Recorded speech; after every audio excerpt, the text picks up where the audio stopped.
through secure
For the thumbs up from the back. Good afternoon and welcome to the Putnam County Board of County Commissioners special workshop to address Fort Gates Ferry. Today is Tuesday, March 10th. It is about 2:08. Again, sorry for the little bit of lateness, but we wanted everybody to have an opportunity to get in the door. If everybody could silence their phones, I would appreciate it. We're going to call the meeting to order. We'll have an invocation by Commissioner Harvey, followed by the Pledge of Allegiance by Commissioner Palatka. Please rise if you're able to do so. Let us bow our heads. Gracious Heavenly Father, we thank you for today, a day we've never experienced before in our life. And Father, as we go into this meeting, let our minds be clear. Let our thoughts be directly from you.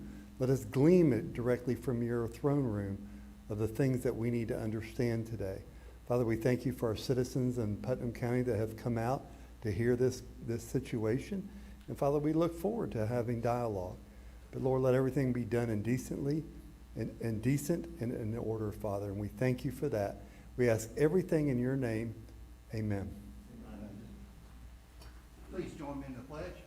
I pledge allegiance to the flag of the United States of America and to the republic for which it stands, one nation, under God, indivisible, with liberty and justice for all. Thank you. Before we get started, I will say if you would like to speak, there are blue cards in the back against the wall. You're welcome to fill them out. This isn't as formal as the normal county commission meetings. However, we do want to maintain decorum, and we will maintain decorum and civility, so there's no personally attacking or yelling from the audience or doing anything like that. The purpose of this meeting is to have good dialogue, but we have to have an order to do it in. So that's that. Before we get started, Commissioner Palatka, did you have any comments? You're the one who asked for this meeting. We have two presenters today. Before we get into anything else, but since you asked for this meeting, then I didn't know if you wanted to start. I'll be very brief, have a few comments. Okay. It is in my district.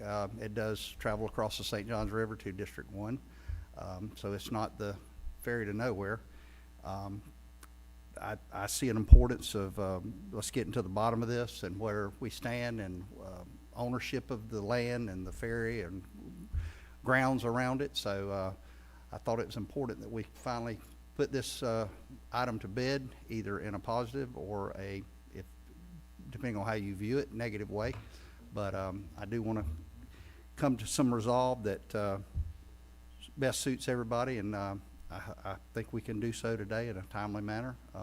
We've got some things to show you from my perspective that went out and did a little research, and I think all of us have here a comment or two to make about the thing, plus those from the audience. So I want to hear from everyone. Thank you, ma'am. Okay. What time did you want to add your whatever it is you're doing? Just further down? I guess if yeah.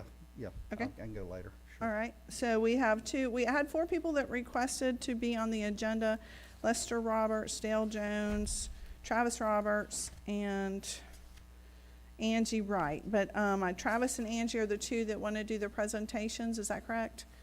Okay. If y'all want to come forward, you're welcome to do so. I think Travis wants to start, and then Angie would follow.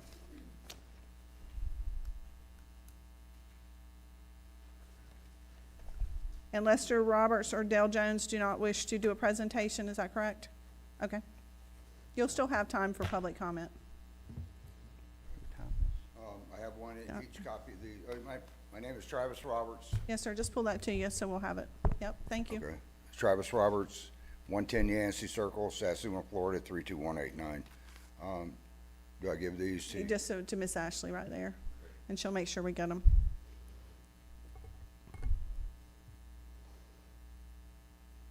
Thank you for letting me speak today. I've been going through this for 8 years. Okay. This has nothing, some of the stuff I'm going to talk about has nothing to do with this county commission. Please do not take offense to it. Okay. Just like in my businesses, I've had some people that didn't make wise decisions. Okay. As each one of you will see in your folder there, and I didn't have enough to make for everybody in here. There's been some questions about the barge. Okay, If we owned it, if we didn't own it, if the county does. I put a picture in there, and there was also some questions about fundraisers. The fundraisers, as you'll see there's a couple of pieces in here. It shows Dale and myself. In 2022, we were happy as all get out. I mean, we were jumping up in the air like, a little Irish jig. There's a picture of the barge, the barge. This thing is over 100 years old. It is completely redone. There's the pictures, so if there's any questions in anybody's minds. okay. Oh, And you said you own that? we own the barge. Okay, and when you the say boat. we, you're meaning who? Is there like a legal entity or, Myself and Dale Jones, okay, and we also own the names of the historical Fort Gates Ferry, the Colonial. The state this year asked me if they could put it on the Colonial Registry since they said it's 275 years old, older than the United States.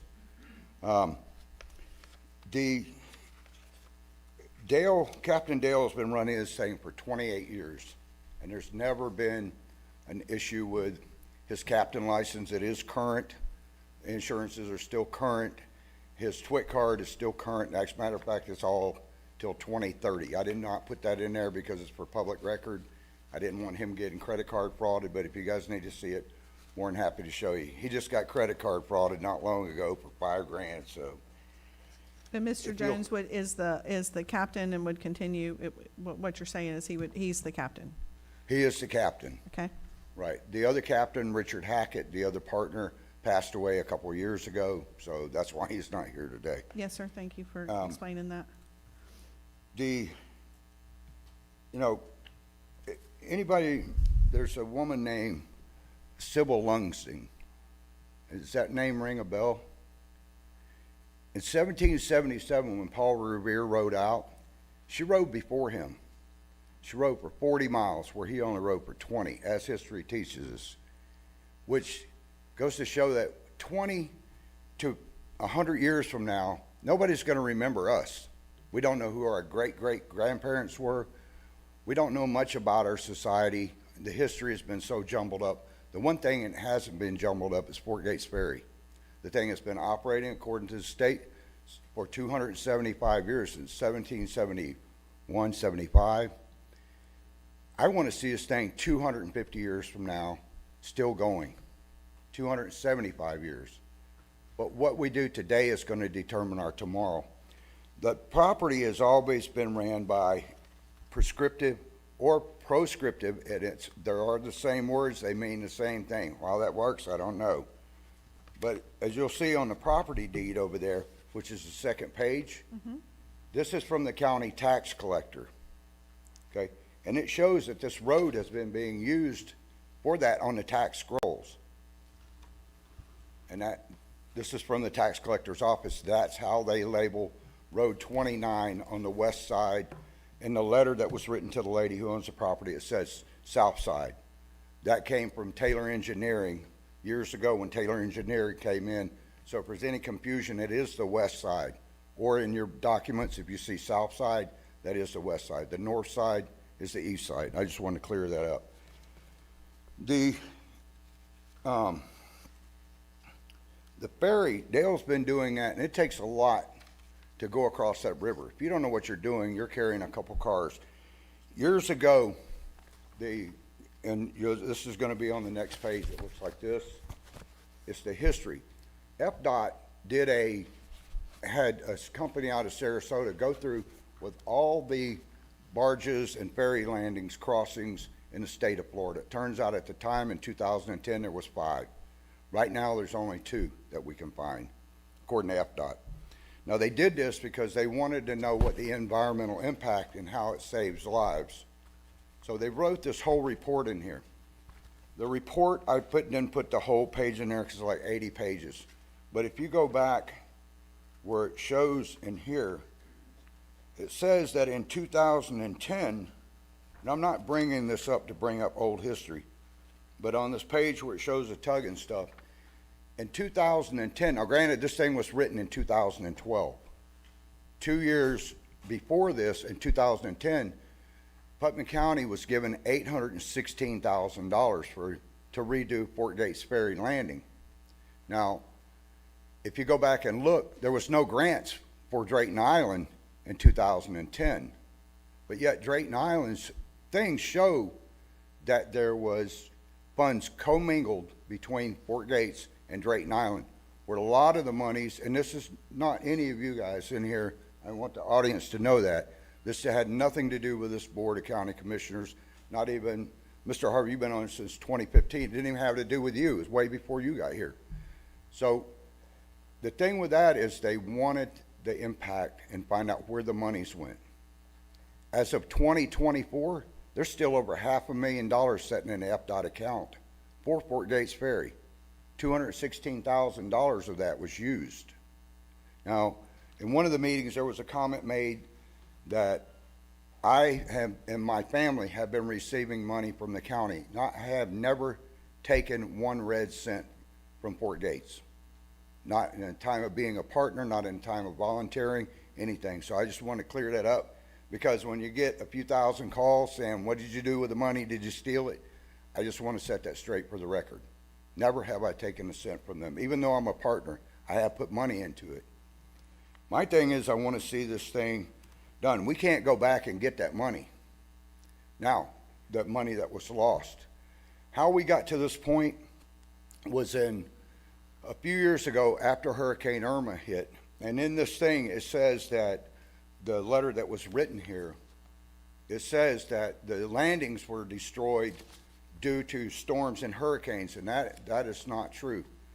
What happened was, if you look in here in the pages, you'll see pictures of the landing in February of 2013. And you can see that both of the landings are rotted. At that point in 2013, instead of FDOT shutting it down, they went ahead and allowed the county to reduce the tonnage weight on those landings. It went from 20 tons down, and over the years, to 15 tons, all the way down to bottoming out at 4 tons. So by the time Hurricane Irma got here, the landings were pretty much shot, okay? So we can blame it on the storms, I can blame it on whatever I want to, but in the end, it doesn't matter. The things decayed, they were rotted, they hadn't been done since 1960, or 1968 when Gladys hit, and it was fixed in 10 days. When I came into the meetings and I got involved with Fort Gates, because I had ridden on this thing when I was a little kid, and I was always fascinated by it, that and one at Pontoon Island down in DeLand. I've always loved boats and ferries, and not the ferries that fly around, just to clear that up, just the ferries that are water. I love water. But when I came in a few years ago, granted this is for you guys, there was a thing to do the landing for $4 million. And I looked at it and I'm like, well, that's kind of nuts. This is an 18 by 18 landing made of wood.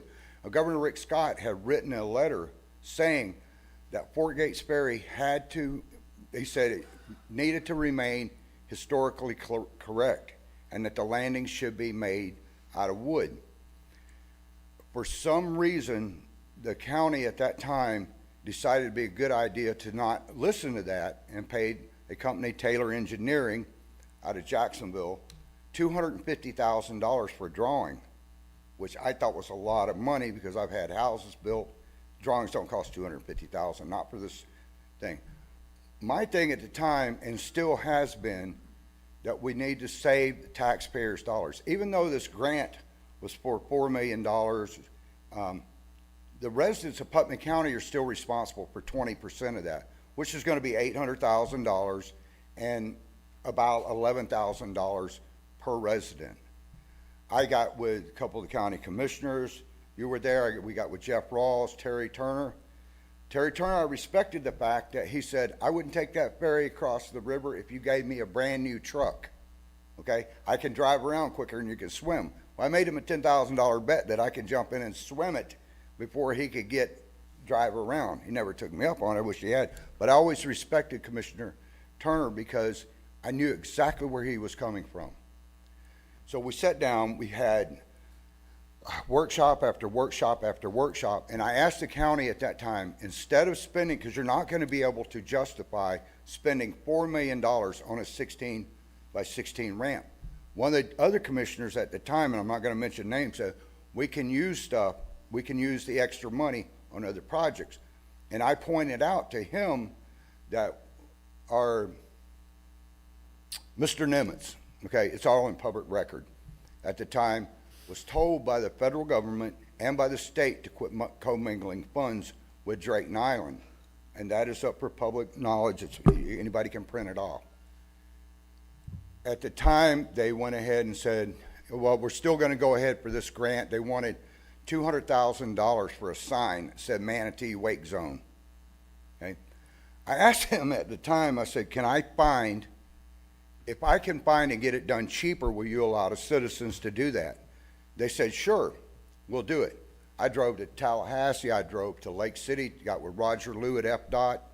He agreed at the time if we dropped it back one board, it would no longer be a bridge. The other side is owned by Putnam County. Maybe the property underneath isn't, but that landing is. I did a video a few weeks ago. You guys might not like it, but it was the truth. I showed the landing on there, and I told people, don't take my word for it. Look it up yourselves. There's a bridge number on there, and it is Putnam County. It's supposed to be maintained by Putnam County. Now, you guys weren't there, so I can't hoot and holler at you for not keeping it maintained. But the fact is, just like with any business, the ball got dropped. So when I asked the county commissioners if I could see if we could do a different procurement route, they said, sure. How much do you think it would cost? I said 50 to 60 grand. At that time, it would have cost us about 45,000, but COVID came in, prices went through the roof, and we wound up getting it done for around 60 grand, a little less than that. But that was a far cry from the $4 million that was supposed to be done, or even 250, or even 100,000. But the taxpayers did not get stuck with a big bill. Instead of $11,000 a piece, they're getting nailed for about 75 cents from what I've read and what I've seen. Now, this landing in Fort Gates Ferry, it is, if we lose it tomorrow, how's it going to affect me? Probably very little. I haven't seen much of my grandkids. I haven't got to go on vacation in 10 years. So it's not going to really affect me.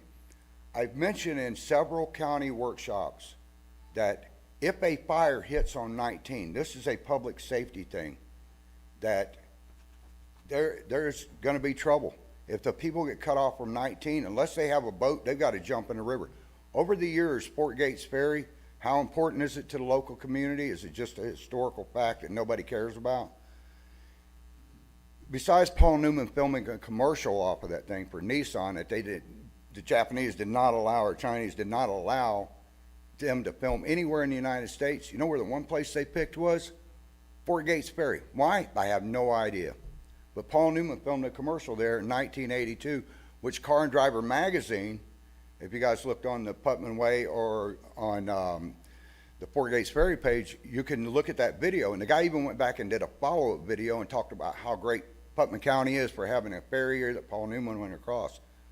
Besides the ferry, or Paul Newman being there, in the 1980s, the University of Florida, along with the fish hatcheries and stuff, went out and they built birch baskets and oak baskets. And some of you have been here all your lives, you might remember it. I wasn't here during the 80s, so. But the reason, one of the reasons we're the bass capital of the world is because Fort Gates Ferry did not charge a thing. I have the captain's logs, and this is how I know it. They went up and down the river with the students from the University of Florida and put these baskets out and made estuaries, because when the state had come through and the county, they sprayed the shrimp grass along the edge of the rivers. So it destroyed the estuaries.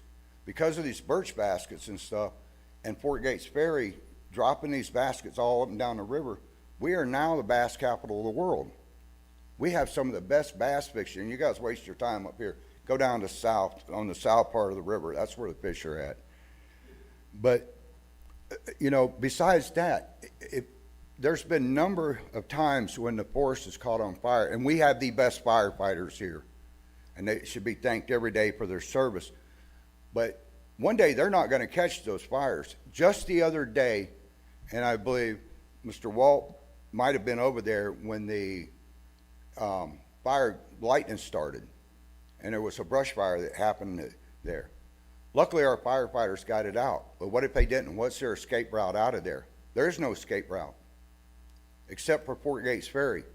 A number of times, Captain Dale has drove across the river and got people's, I always call him Farmer Dale now instead of Captain Dale, because he goes over there and rescues his chickens and cows and horses. I mean, we're over on the other side trying to help get these things off. But that could have all been gone. The things we take for granted, birth certificates, our kids' pictures, everything. These people were bringing these out there. If that happens again, they're cut off from 19, they're done. Unless they have boats, but that little bitty boat ramp there is not going to do a whole lot. And half the people over there don't even have boats that live on the water. But, you know, we had a plane crash there, a few planes now, 3 to be exact. A doctor just was flying out of there a couple years ago, plane crashed, went in the water. Fort Gates Ferry was right over there, and the FAA, for some reason, got there. We called them. When they called 911, they wanted to speak to us. Is it contaminating the water? Yes, it was. Can you get it up out of the water? Yes, we can. We got the barge and hooked up and pulled that plane out and kept millions and millions and millions of gallons of water from being contaminated with jet fuel or airplane fuel. That saved it. But the history of this thing, some of the people that are here grew up staying down there at the Gateway Fish Camp, going across the river. I talked to a lady yesterday. She had been married there in 1941. She got married there and had nothing but praise. I tried to get her on a radio show last night, and I couldn't. I'm not here to jump up and down and scream. I'm just here. We don't make really any money. When you take that old boat and you push a car or two across the river for $10, by the time you get across there and back across, you've already used up 2 gallons of fuel. You know, at gas right now at $10, you know, $5 a gallon. The stuff we run in, it's a little better. It's Jet 1A fuel. And I don't want to see this piece of history lost. My son is sitting back here, he's 13. He wants to drive the ferry one day. Now, that's going to be a problem for somebody in the county commission or for our families, because I'm not related to him, but his grandkids wants to drive it across. They can figure that out after I'm dead. I don't care then. But I have a book that I've been working on. It's Putnam County. I've been a writer for 42 years. I've got several books on the market. They all do well.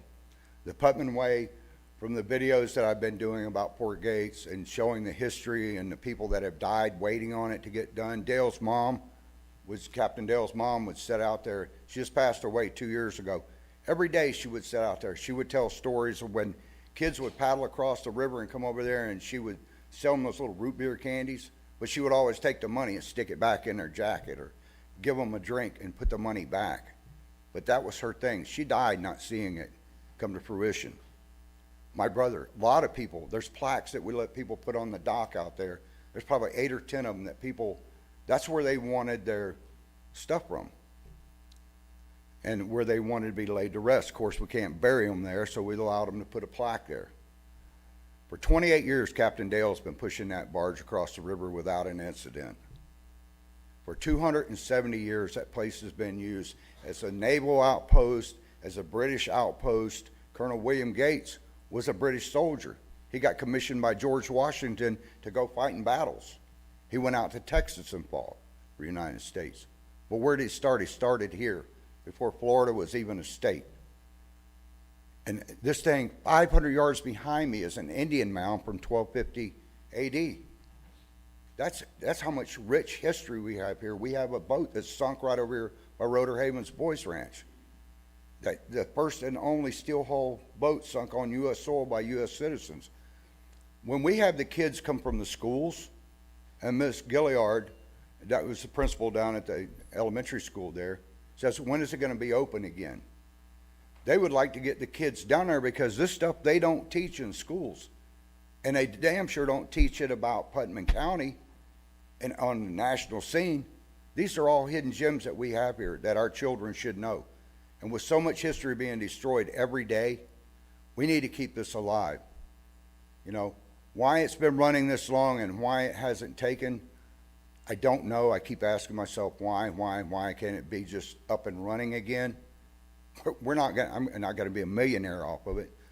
I want to keep it for the history so that my grandchildren can go down there. I have a brick. For any of you that watch the video of me doing it about Granny and my brother and them, I have a brick. We're doing brick fundraisers to help with some of the grounds and keeping up the maintenance and stuff. And my brick says me, in loving remembrance of me, nobody else. People 100 years from now are going to be looking at a brick going, who was that? Me is these people back here, the people that have to take the ferry across. 25 people take that ferry a day that live on the other side of the county.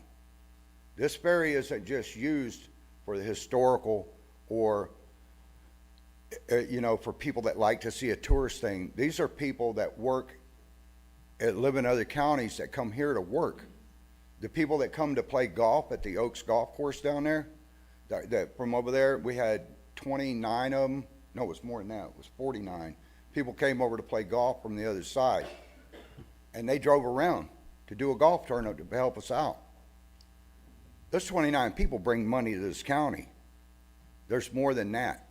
There's people, and that's just 25 people a day work here that use that ferry to go across. There's a lady out here, and Donna, she takes the ferry across the river every day because her mom and her dad has a bad heart and her mom has Alzheimer's. She has to be over there every day, but instead of taking her 18 minutes to get across the river and to her mom and dad's house, it's an hour and a half. If our EMS, our forestry, and in these letters, and I didn't give you guys, I can email them to you, the forestry said that it has put a big hurting on them because when a fire breaks out on the west bank, the east bank takes them an hour and a half to get their brush trucks around. Those things they only go like 45 miles an hour with all the water in them. They can jump on the ferry, go across the river, refill, and be there in 18 minutes. The ambulances that can't get back there, there's one lady when we were over on the other side of the river a couple of weeks ago. She couldn't even get an ambulance back there to take care of her. So they finally showed up, I think 3 hours later after she was already at the hospital. But it needs to be back open. It's for public safety, for people, for the economy, and to preserve the history. So, and I'm sure other people are going to have stuff to say. And like I asked you guys on the air, please be respectful. If anybody has a right to complain and scream, it would be me. I've been doing this for 8 years. If I'm not doing it, be respectful this time. So, but do you guys have any questions or? Are there any?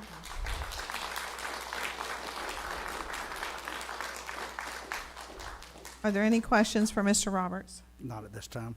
You said you have a letter from the forestry? Yes. All right, I can get please it. make sure and provide that to us whenever you get a chance. We'll leave it. I can get them to make copies of it. Yeah, that'd be great. Okay. All Okay? right. Thank you for your time. Thank you. Miss Angie? No, I got it, thank you. I can do it. So, all right. Give me a second, please, bifocals. Okay. Get used to 'em. Angie Wright, 114 Yancey Circle, Satsuma, Florida. I came today, I was going to bring a presentation, and I think I can't say anything more than Travis. I mean, he said the most of it. You guys have seen the paperwork. Never once said we blamed you guys. We've just asked for answers, asked for someone to hear us, someone to listen. But I come here today because I have sat there for the last 17 years that I've been there. Well, no, excuse me, 28, because I came in 2017, so it's actually been longer than I realized. But I have watched my father who raised us, that you're a man of your word, a person of your word is your handshake, it's who you are. Mm-hmm. And I have watched my father go from holding his head up high to just giving up hope. That's one of the hardest things you'll ever see. And it's not just my dad, it was Travis. You guys think that he's frustrated, but it's more than that. He has fought when everybody fought against him. He stood up for what he believed in, and that's what I see. Because all of us believe the same thing, we just don't always know how to voice our opinion. I stand here with all of these people. I have watched tears from people that don't know how to come to you guys, because if you're shutting Travis down, then you're not going to hear them either. All we want, All we're asking is what's right, to please help us get it back open. We've already done the one side. Travis and I have worked so hard. We've gone to FDOT. We've got the drawings done. We've done everything together to help this county. And we're offering our assistance once again because it's done once before, it can be done again. And that's all we're asking. We're offering our help to make things easier, to make things cheaper. But when you guys talk about the Fort Gates Ferry, it's all of you as well. It's not just all of them. It's not just me. It's all of us together. We are the community of Fort Gates Ferry. We should be trying to preserve it and save it and make sure all these people in the future have the ability to go back to it. And if I've said anything out of turn that upsets anybody, I really truly ask for forgiveness. But when I look at sometimes people, I'll walk and I'll say hi to some commissioners, and I feel like I don't exist, and I know all of these people have put their voice in and feel the same way. You know what? Jesus came in a robe and sandals, and he preached to the multitudes. So I don't know who anybody could look down at anybody or how anybody can make anybody feel like that. But that is why everybody has come, the frustrations we have. And we ask you to please understand that that's all they are, is not feeling like we've been heard. Yes, ma'am. That's why So we're I having this appreciate meeting that. today. Thank Yep. you for your time. Yep, thank you. I do, Mr. Roberts, if you'll come back up. I know this is a passionate issue. But we do need to try not to clap or boo. I had to say that this morning. No clapping, no booing. Try not to. What is it we're just going to get down to the brass right here. What is it you are asking specifically from the county? Because there's a lot of layers to this, right? So at the end of the day. There's different layers. What I would like to see is to forget about the grants, Okay, okay? We can raise, if the county will allow me, it won't cost the taxpayers anything. I'll be happy to do, I got voted 19 times best ribs in the state of Florida. Here's the funny thing, I'm allergic to pork. I've never tasted them. Mr. Suggs has been up there and had them at Hitchcock's. That was to get the barge and the boat redone. Of course, the boat, one of the reasons why I never come and said to the county that I wanted them to pay for the barge that the landing came across, and I'm being fair here.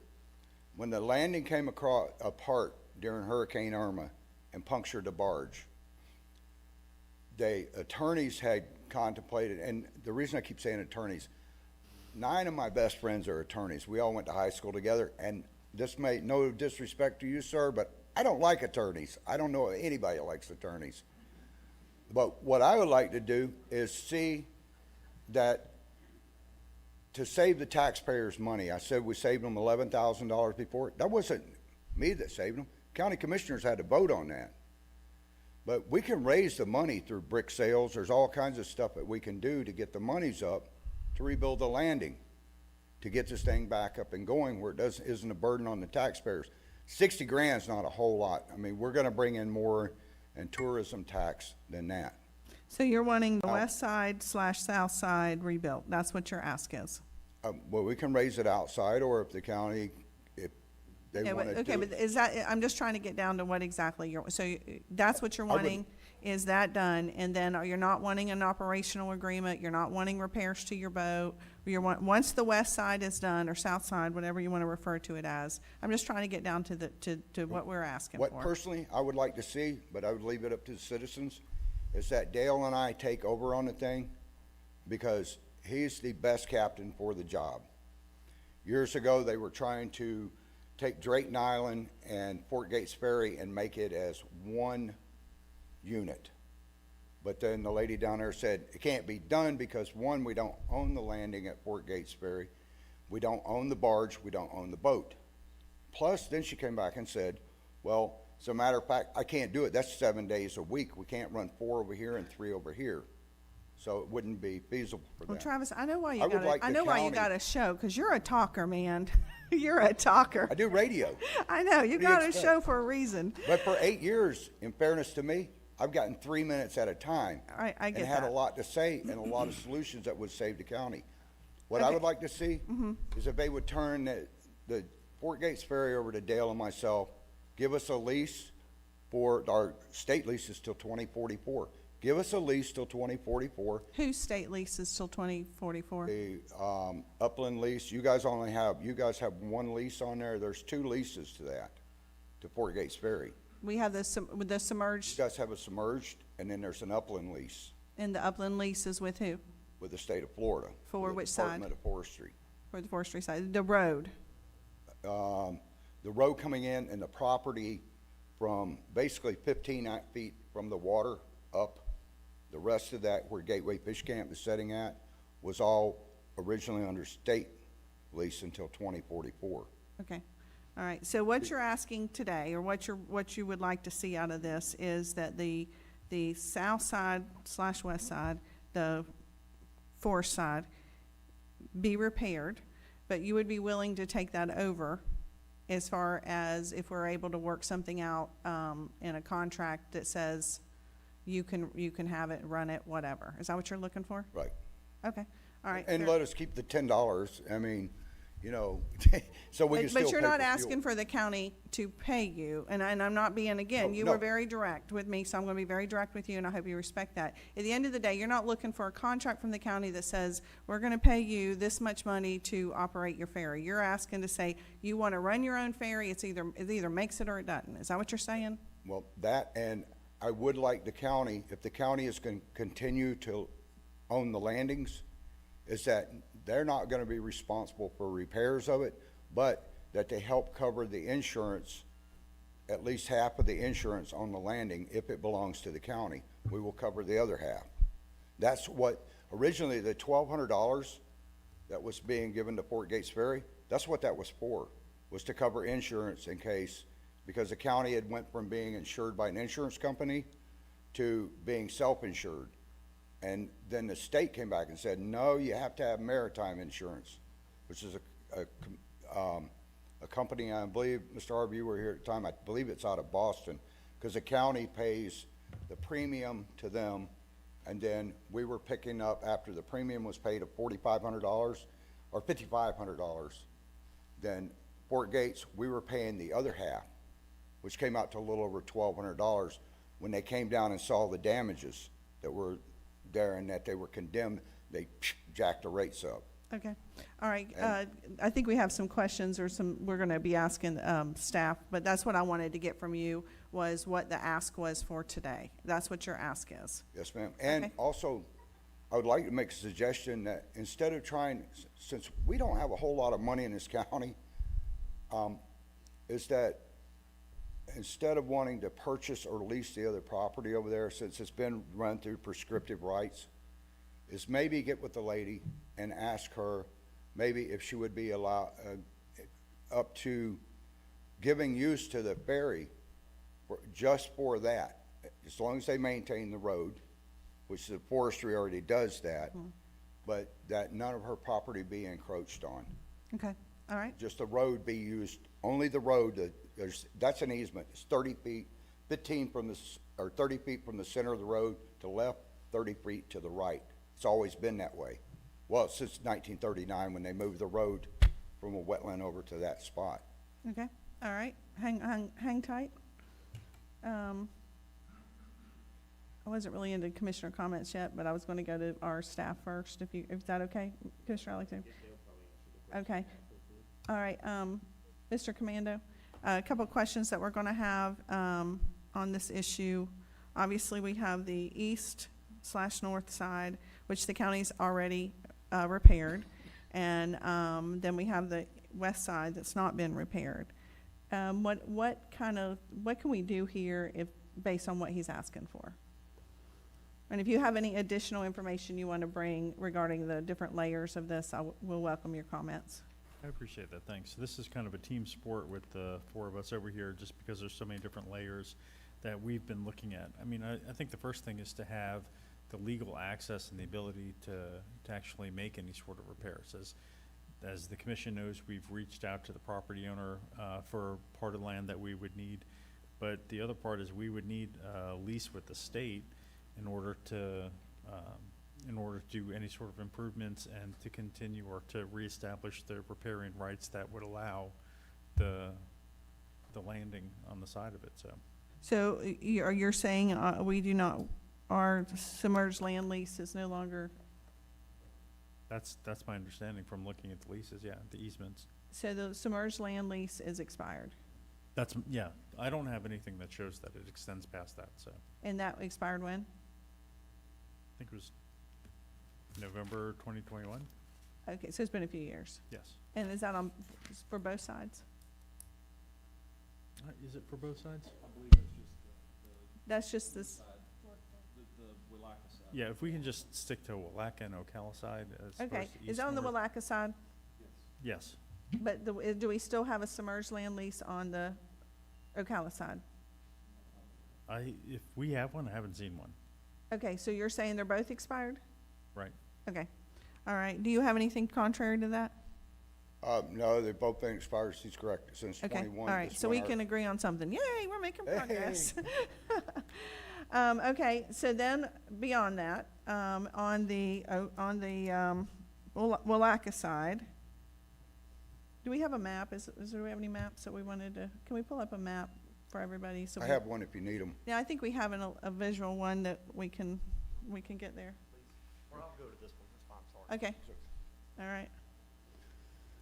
One of the other things that the state required back before you guys took over is that once the ferry was open, or before the ferry could open back up, is that a brass plaque, or like the one that shows it as Bartman Trail, Mr. Suggs shaking his head, yes, he remembers.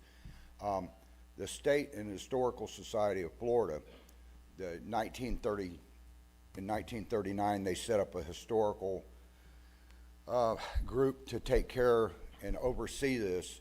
Their one thing out of Tallahassee was that they put up a plaque there that tells the historical value of Fort Gates, the date it was established, which they said, we've already went over that.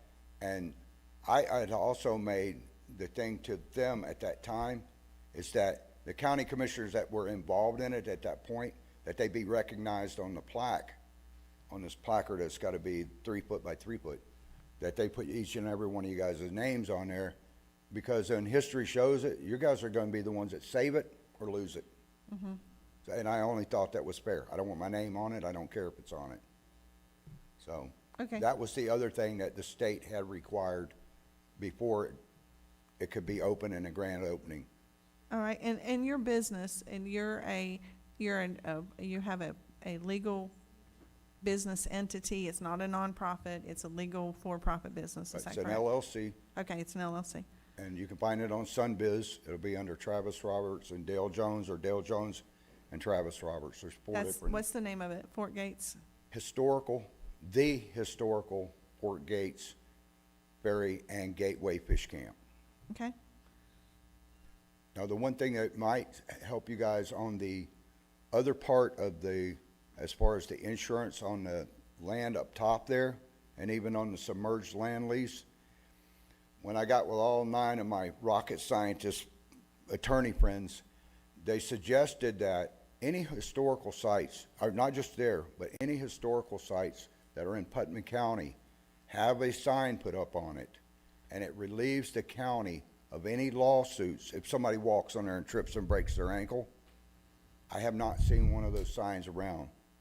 well, that would be nice. We put those things everywhere. And because they're auto tourism, look it up under the auto tourism. Angie, do you have the, Yeah, I think there's additional requirements by state historic lands that have to go through that designation approval process.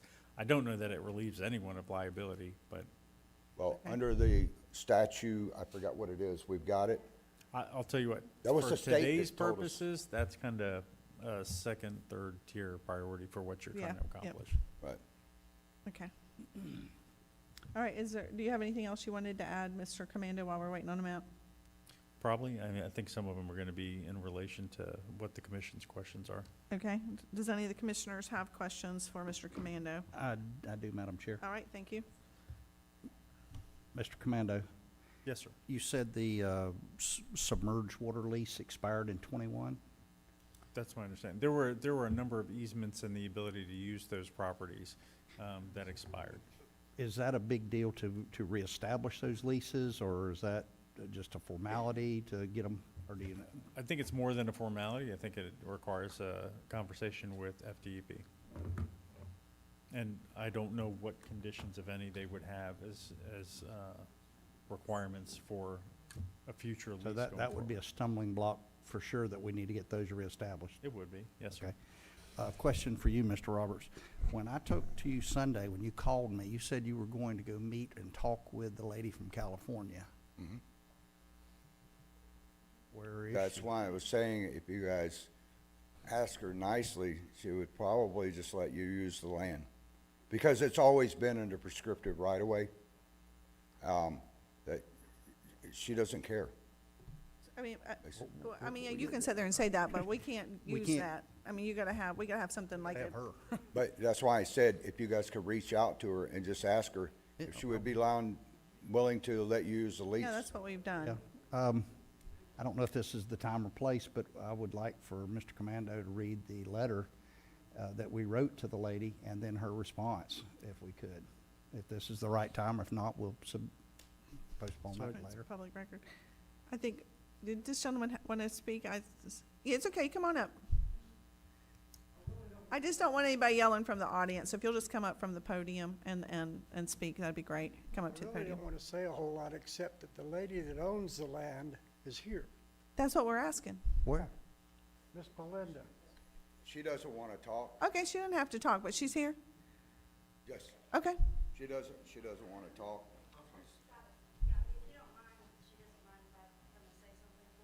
Okay, Okay. bring it on. That's what a workshop's for.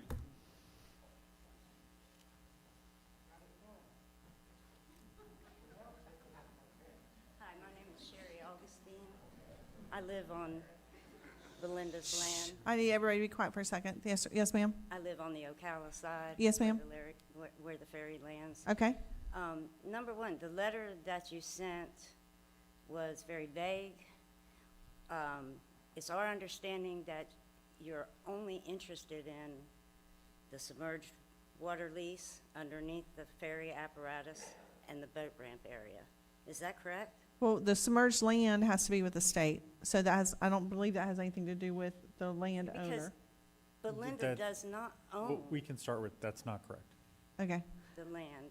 That's not what the letter said. all right, so let's pull up What the, did the letter said they were interested in purchasing or leasing her land on 101 and 104. Right, which is the That's her land. entire piece of property.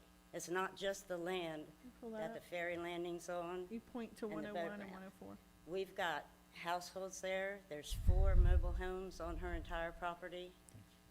There's people living there. There always has been.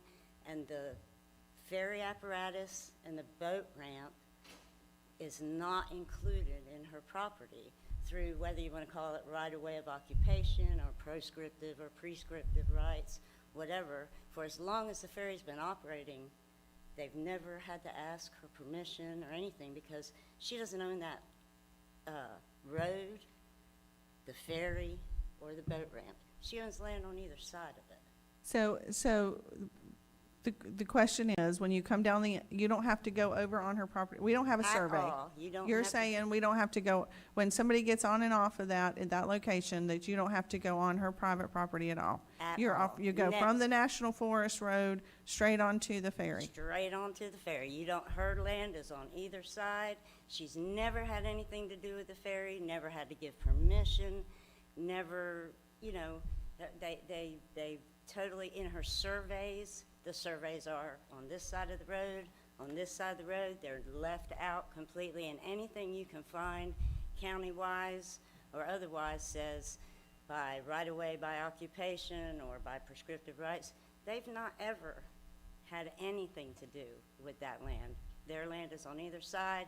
You don't have to cross it or anything to get to the ferry. So she's kind of confused Sure. as to why she's even involved in this. Sure, okay. No, this is why we're having this discussion. And it's because we ask. I mean, we ask the question. I mean, it's not staff's fault either. We ask the question. So, Mr. Commando? Right, so we keep talking about prescriptive or proscriptive rights, and Mr. Roberts is correct, they mean the same thing. And it's generally a concept of adverse possession. If you, and the 3 terms of art are if you openly, notoriously, and continuously own a piece of property, or, I'm sorry, Use- act as though you you- own a piece right. of property, then over a certain period of time, then it becomes yours. The one caveat that's not included in the letter that I think was written a few years back by the Heaton Law Firm was that you cannot adversely possess government property. So with the federal easement that was then later transferred to the Division of State Lands, you can't gain prescriptive rights over a piece of property that's owned by the state. So that doesn't solve all the problems. Well, it solves the problem of her not being involved in it at all. She doesn't own that land. I don't understand why she's even involved in this at all. It sounds like you have a problem with the state, maybe. We have multiple problems. That's kind of what Yeah, we're talking but about. I mean, but Belinda she doesn't own the property that the ferry apparatus sits on or the boat ramp is on. She's on either side of it, always has been. I understand, you've said I that. don't understand why y'all need to even ask her anything, about the ferry. She wants to support the ferry, Can but- you zoom in on this? So I work for the commission, and the direction I got from the commission was to reach out to the property owner to ask about her interest in either leasing or selling. So that's what we did. Scroll down, Okay, well, scroll over. Can I interject, okay, please? she Yes. does- Madam Chair? Yes, Okay, let's get to the long and the short of this. She doesn't think she owns it, doesn't want to own it. We feel like she may Andy? own it. Can we just create a document where she cedes the property over to us so we have legal ownership of the property that she says she doesn't own? But the property that's being described is owned by the state. But there's 15 that feet easement. that you said that she owns. go to the end where that we need the permission. actual landing is. Correct. Can we create a document that cedes that Zoom in. 15 feet over to create one contiguous piece of land from the forest road to the submerged land lease that we will potentially acquire and be done with this? I mean, we I can kind ask of for thought that. that was the way it was already set up. Well, if either it is or it isn't, but we can make that happen is what I'm asking for, so we can get to the end of this. Exactly, yeah, she just basically wants to be left out of it because she's Right, never had and any decision in the ferry. And if that gets her out of it by creating a document, because it's still in question, but at that point it cedes it over, would that be acceptable? Well, we'd have to, if you could put that in writing, asking specifically what you're asking for, because the letter that you sent her was very vague. It just mentioned 101 and 104, and would you be interested in? I understand that, and selling that's what we're leasing? here to do, is kind of air these things out, but, Commissioner yes, Alexander, sir. this will clear it up quite a bit. If we knew the exact width of Forest Road 29, what the forestry people say their road width is, that'll clear it up. I went out yesterday with Mr. Ritchie. We shot some video. We took some measurements, and they're basically, there's a boat landing and a docking facility, not a bridge, a docking facility there side by side. If it's within the bounds of that Forest Road 29, then it will not concern her whatsoever. Exactly, and it is But I don't know the within- width it's of Forest 50 Road feet. 29. I really If you don't. look on the survey thing, they have a 50-foot easement. If that be the there. case, it doesn't concern her at all then, in my That- opinion. That's what we've been I'm saying all not along. Mr. Commando. Right. and that- So that- yeah. part of the reason why is because understand that with the state or with an easement use lease from the state for part of that property, they require us to also have what is called sufficient uplands interest. And it does exceed out into that property, I don't understand what you just said. okay? We have to show that we have access to some of that property in order for the state to then lease us. As the commissioner asked before, is this an easy task to just get a lease or get an easement agreement with the state? No, they have other requirements for us as well. But for us to conform to what the state requires, we have to have a certain portion to contain that area, then it may bleed over into her land, correct? Correct, and that was the conversation back in 2020. Correct. So again, that goes back to the question, I can't remember her name, and I don't mean to be rude, because My I name tried. is Sherry, that's okay, Yes, not a ma'am, Ms. problem. Sherry. I answered anything. Would the person you're representing be open to signing a document allowing us to do that, because she seems to be in favor of that, so we can move forward with this process? Well, number one, if you could put that in writing, let her have a lawyer look at it, make sure everything's on the up and up. But it would be better if we didn't need that, because I still don't see how she can give you permission to use something she doesn't own. Okay, I think Yes, ma'am. I think we've Yep, understood okay. that, okay. Thank you for coming up. Yep. Okay, so you will somehow put it in writing what you want from her? Because we're still kind of confused as to what you want from her. And, we can't even show it to a lawyer to meet back with you until we know exactly what is it. And you referenced a survey, Travis, you have a survey of that area? Like, not a plat map, but an actual survey? Is there a survey, does somebody have a survey of that area? I have one from 92, I think. Okay, it might be that we just need to sit down and look at that. Yeah. Yeah, I have them with us, as a matter of fact. Okay, Yeah. all right, Have to look at that, please. okay. Let me know. And I wasn't trying to be contentious. Our goal is to find a resolution for this. Mr. Travis has been working on it for 8 or 10 years, and Sure, I I've only been in an office a little over a year, but, Travis has voiced his opinion. The commissioners have heard it. Larry's heard it for many years, and I would like to finish it up and figure out what we got to do to move forward. Either we can finish it or we can't. Well, we would like that too. Yes, but ma'am. Belinda, the landholder there, she's not the holdup. She never has been. She Okay, has no I get- horse in this race. Yes, ma'am. Okay, all right, Yes, ma'am. thank you. Thank you. We have somebody here from the U.S. Forest Service that'd like to speak. No, not you, Mr. Turner. Let me get the Forest Service lady behind you. All right, listen, I know how you are. Can I say something real quick that might help out? Sure. In 1985, this is one of the documents that I had given the county before that showed that in January, I believe, I don't have my glasses on, in 1995 and 1992, the state set that easement just for the ferry. So what On I'll do the is get some- Ocala side? I'll get some copy, on the Ocala side, on Okay. the West Bank. I'll Okay. get copies that's made, and the reason I got these, because of her. Okay, all right, come on up. I am not with the Forest Service, I'm a volunteer with the Forest. Okay, well, okay. And I'm on the list to speak, but I just had a little suggestion to solve this impasse. Have a survey made of the property you're exactly referring to, and if it's acceptable to owner of the 2 lots on each side, she can sign a quit claim to Yeah. that particular parcel and say, I don't know if I have any rights, but if I have some, they're yours. Right, I And think there that's you where go. we were getting there. Yes, ma'am, I think that's where we were headed with that. But let's go back to legal counsel. I have a question. Can we just give Mr. Roberts, like, whatever ownership the county owns? Can we just, like, surplus it and I mean, what's our process? Because I just assume the county, if there's the historical Fort Gates Ferry wants to run it and own it, I mean, I don't necessarily, from my perspective, have a problem with that, but I mean, what's the advantage, I guess? Let's talk about a couple things. So, Mr. Grimes, I'm gonna pick on you, I got your attention. Is there truly a need, and I know that Mr. Roberts spoke several times about safety. Have you ever put a ambulance or fire truck on that ferry?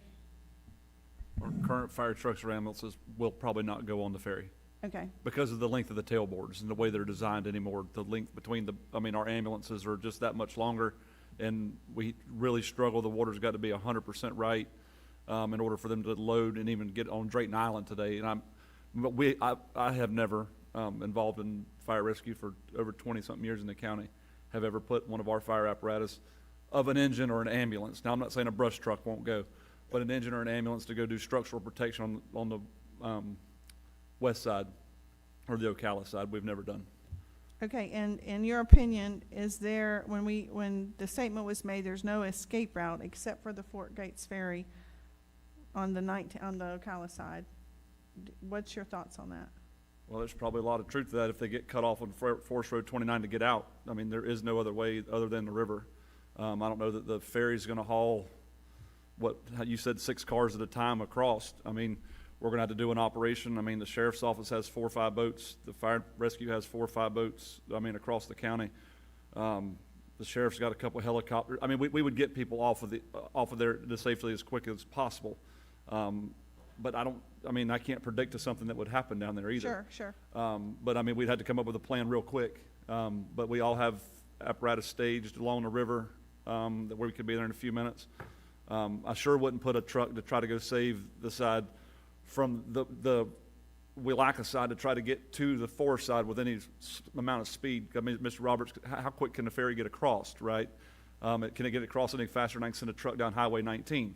Depends on where it's at. Correct. I mean, which is probably going to be about the same amount of time, whether I'm sending units from town or units from the south portion of the county. Just never had to run through that opportunity. I mean, I hope and pray it never does happen that we have to do that. But the fire zone that it's actually contained in is actually the response is out of the south side of Palatka. So it's a long ride. I mean, it truly is from the amount of citizens down there. I mean, Salt Springs is what we would call for our mutual aid would come out of Salt Springs. We would call, usually when something happens in there, we call Marion County. They go down there and pick them up. I know some of the residents at one point had an agreement with Shands Care many years ago that they'd come in there and pick them up if they had a medical emergency on the Fort Gates. So I don't know if that agreement's still in place or not. So just a lot of things. I mean, but Marion County's unit out of Salt Springs is much faster than any of our units would ever get there. Okay, and like you said, we have mutual aid that we work together. That's correct. Yeah, okay. All right, any other questions? Mr. Commando, you said something earlier about the certain amount of land on one side of the landing or whatever. I missed that part. Repeat that, please. So looking back over some records that took place before I got here, the Department of Environmental Protection was looking for sufficient uplands interest before they would enter into an easement with us. So that is still something that would have to be addressed, I imagine, from their part. Okay. And if the Fort Gates group owned it, they would have to work that out as well. Well, they can negotiate with them. They can negotiate with the landowner, they can negotiate with the state. I mean, they can negotiate with anyone else involved on either side. Okay, and for clarity, the other side, the Willaca side, Ms. Young was not used with any grant money as far as the landing itself. Engineering was completed with grant funds when we received the DOT dollars and the federal dollars in order to redo those landings. However, when the bids came back, there wasn't enough funding to cover the project, and that's where we diverted into an alternative plan. And then, so local dollars is what brought that up to speed with the help of Mr. Roberts. That's correct. The county, when we diverted and returned the grant dollars, the remaining funds, we allocated initially 50 and then ended at just over 70 through Mr. Roberts's project management. Okay, all right. Commissioner Alexander, you're recognized. One more caveat to that, Mr. Roberts, one of his requests was that we would pay for half of the insurance for the ferry. If we turn that over to him solely, is that something that we would want to enable or encumber the county to doing? I think you gotta figure out whether you can turn it over to him first. Yep, and that's something you need to ask, is that feasible to even turn it over to him if we have to pay for half the insurance? Because I don't know that we can pay for half the insurance for a private entity. I agree with that. No, excuse me. Yes, sir. No, what I was saying, or trying to say, is that if the county turned it over to us, we would be more than happy to pay for the insurances and keep everything up to date. To go in there and spray water sealant to keep the landings and stuff intact. If a board came loose, we would replace it out of our own pocket. Okay. If the county is involved in it, and they're gonna come down there and say, well, this isn't done, or, not if this isn't done, but, oh, you've gotta start doing this now. You can only charge this much, or you have to charge this much. Where it stands now, the county regulates the passage fees that go across there. I don't wanna see the fees go up for the residents over there. So I wouldn't want the county to come in and say, well, you gotta pay $15 now. Let us keep it at $10. And then if the county has no involvement in it, I mean, they can come down there and inspect it. I would love that. We still would have to go through an inspection. But at that point, the county's relieved of all. Well, so before, I mean, I don't know that we're ever gonna get back to where we were before, right? So where we were before was, there was a contract with the county, and similar to what you just explained, and this county and the operational side of it, told you certain things you had to do, like limit the fee, and then in return you were supposed to provide the service of going back and forth and blah, blah, blah, right? Okay.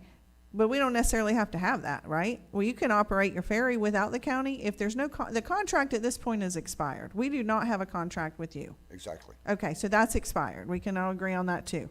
Well, there's a clause in the agreement that because we have a $90,000 SBA loan on the part of the wetland lease for the boat house that's there, we took that, I didn't feel that it was feasible enough to charge the state or the county for it. So we took that SBA loan on ourselves on the condition that we have an extension of 10 years on our lease so we could at least pay it off. I don't want to pay $90,000 on a lease that's not there. Well, you haven't operated in 8 years, so 8 out of that 10 years is gone. Is that what you're saying? No, I would like for them to go ahead and when we stopped service, I would like the contract to pick up from 2017 to 2026. So those years that are lost in there, it wasn't really a contract because we weren't allowed to make any type of monies or repairs or anything to keep anything up and running. And that was $1,000 a month, $1,200 a month? No, we still had to keep insurance. I understand, but how much was it the county was given? The county was originally 800 and then they moved it up, Mr. Leary moved it up to 1,200. So you're saying that you want the county to go back and pay you in arrears? No, Okay, I thought that's what you just said. If the county, if they will turn it over to us, let's just call it a squash. I don't care about the 8 years that's passed. I don't care about any BS or anything like that. I would say that just let them go. And you know what? If you'll just turn it over to us, I don't even care about my office. I'll smash that thing to the ground and rebuild it myself or go down to Birds because for 5 years I've been promised, or 6 years, that the county was going to take care of something that Press Tompkins, the county engineer, caused. But to this day, there's mold in there. The state says I have to have a 100 square foot office. I don't have that. But I would even be willing to say, you guys are not going to hear from me again, unless it's on a different subject, but as far as Fort Gates Ferry, at that point, it's a squash. Let me just take care of what's down there. Let me keep it restored and keep the buildings that have been there. Some of those buildings were built in 1899 and put there. But the county doesn't own those buildings. I'm sorry? The county does not own those buildings. Oh, the county does not own those buildings. Okay. But I'm saying, let me keep that piece of history going and keep it right where it's at. Ms. Roberts, I understand you, but we're not preventing you from doing that today. We're not preventing you from doing that today. No, but that's where I don't understand. As far as my office, Yeah. I own the office. The county caused it to flood. I have black mold in there, in the ceilings. The floor is completely ruined because they built it this much higher. I have pictures of it. They built it this much higher and then they threw the asphalt and the dirt against the vinyl siding on the building. Every time it rains, it comes right in, and the way the thing is sloped, pours right in my office. The county built you an office? No, the office was already there before that. Oh, you're saying the road caused the flooding? The road caused I it got you. because they raised it up a foot higher than my office. Okay. Commissioner Harvey, you recognized? Thank you, Madam Chair. This is a question for staff. This morning, we went out for some buildings that we owned. We surplus those. We probably can't surplus this, but we could enter into an MOU, couldn't we? We don't own it. No, I'm talking about the Palatka side right now. We own that side over there. I'm sorry, I thought you were talking about his office. No, Okay. no, I'm just talking about the whole, let's look at the whole thing on the Palatka side, the Ocala side. Couldn't we enter into an MOU with their historical Fort Gates Ferry and say, it's all yours now? You deal with the landings, you deal with this. I mean, Mr. Roberts has already said that he's willing to raise every penny. There would be no county money involved in it. He's already said he'd take care of the insurance. He can set his own price if there was an MOU for running the ferry. That's what I'm saying. I thought he said he wanted us to handle insurance. No, he just said nothing. He takes everything over. So could we enter an MOU and just support his cause on the Ocala side for him to get whatever upland agreements he needs to get, whatever submerged land he needs to get? We'll support that as a letter of recommendation, but give him an MOU to do whatever they want to do with the ferry down there. And then there's no more subsidiary or subsidized money from taxpayers to offset a ferry. If it costs you $10 to take a car across, so be it. If it costs you 20, it costs you 20. But the county would have no dog in this hunt at all whatsoever. And we would just enter into an MOU with Fort Gates, historical Fort Gates, and let them go for it.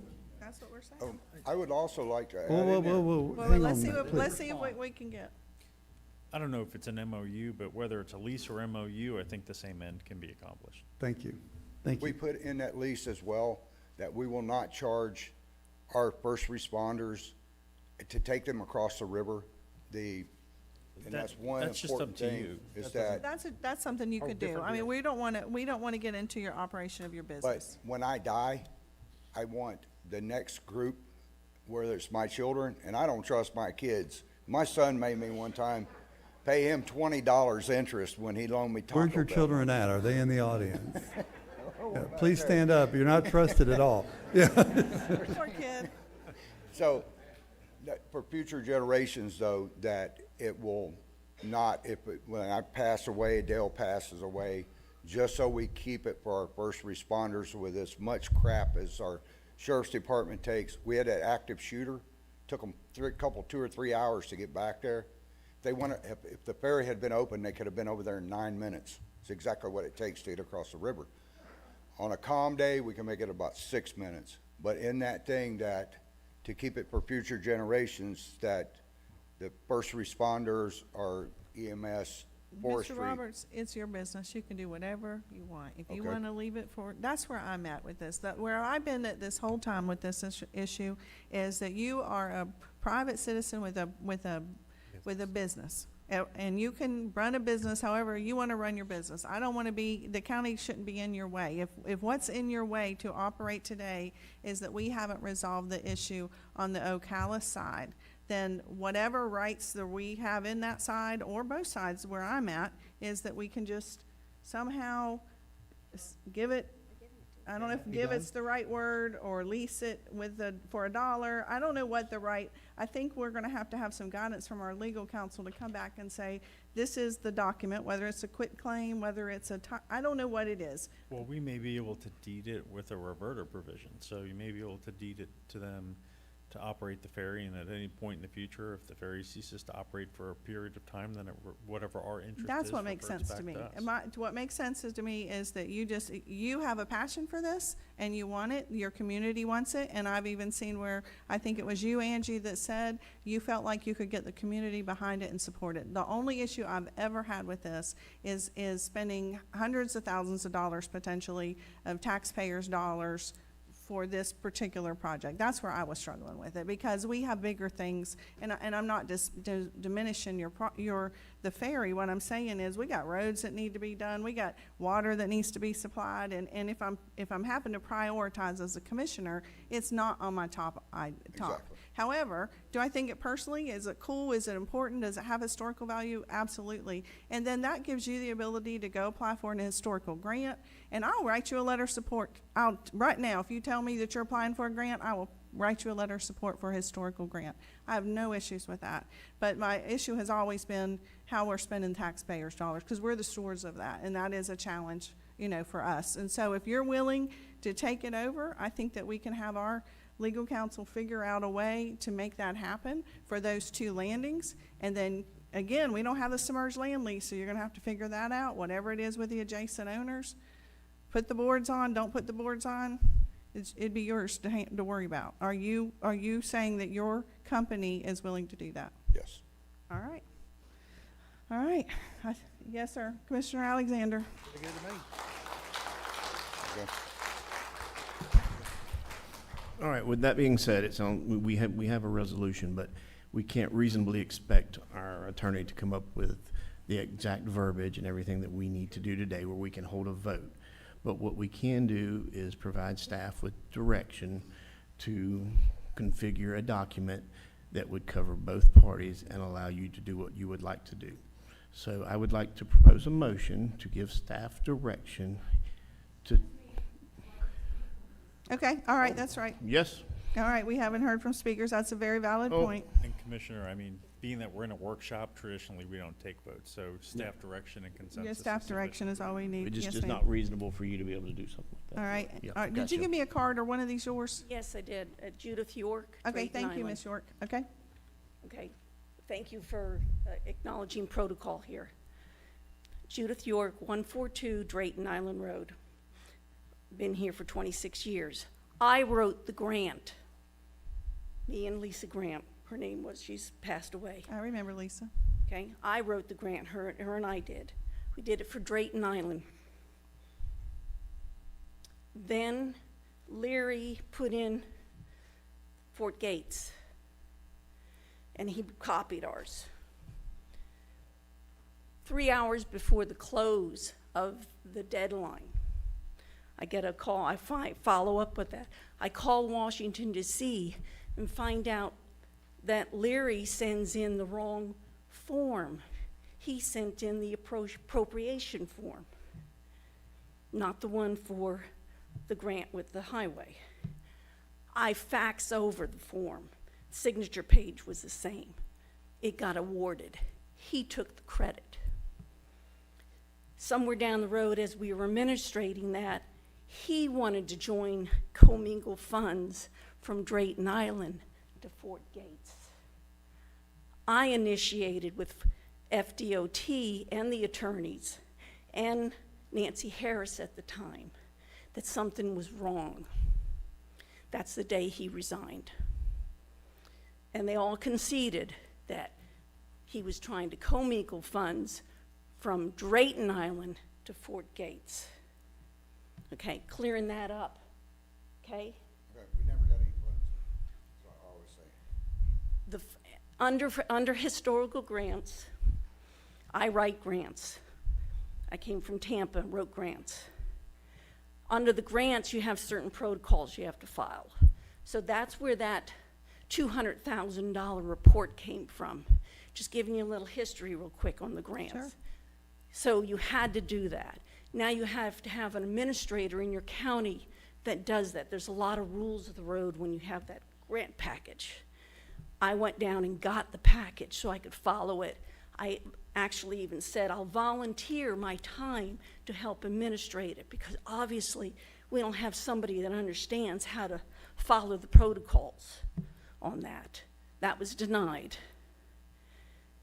You chose Taylor Engineering, 200-something thousand. Yeah, that was way out of line. Having a concrete built ramp, way out of line. We advocated wooden ramp for Drayton Island, historical value. Same thing, copied for Fort Gates. I'm a very strong believer in historical preservation. Putnam County has a lot of it. They don't embrace it. Yet if you were St. Augustine or down in Miami or somewhere, you might just say, we've got a gold mine here and we'd run with it, but you don't have the staff that can see the visions. And under that particular grant, that we got from the road department, you had a lot of parameters. You could do not just build, you could acquire equipment, you could buy property. The vision wasn't there. It ended up going away because they couldn't see it. They argued it. For Fort Gates kind of got dropped to the side. Drayton Island was a necessity because of all the residents. Not 30, there's a lot more. And bottom line is FDOT came in. The promise was FDOT, can you step forward? FDOT finally said, yeah, we'll do it. But now if you do FDOT, and as your attorneys know and Public Works knows, it's FDOT, their way or no way. Mm-hmm. So that's why it became a $4 million project, which is unheard of, but it is. Fort Gates could be done for $50,000, could have been done that. Now you have a submerged land lease that's expired. I'm also was a former paralegal for People's Gas of the state of Florida. You have to do your due diligence. Whatever project you're involved with.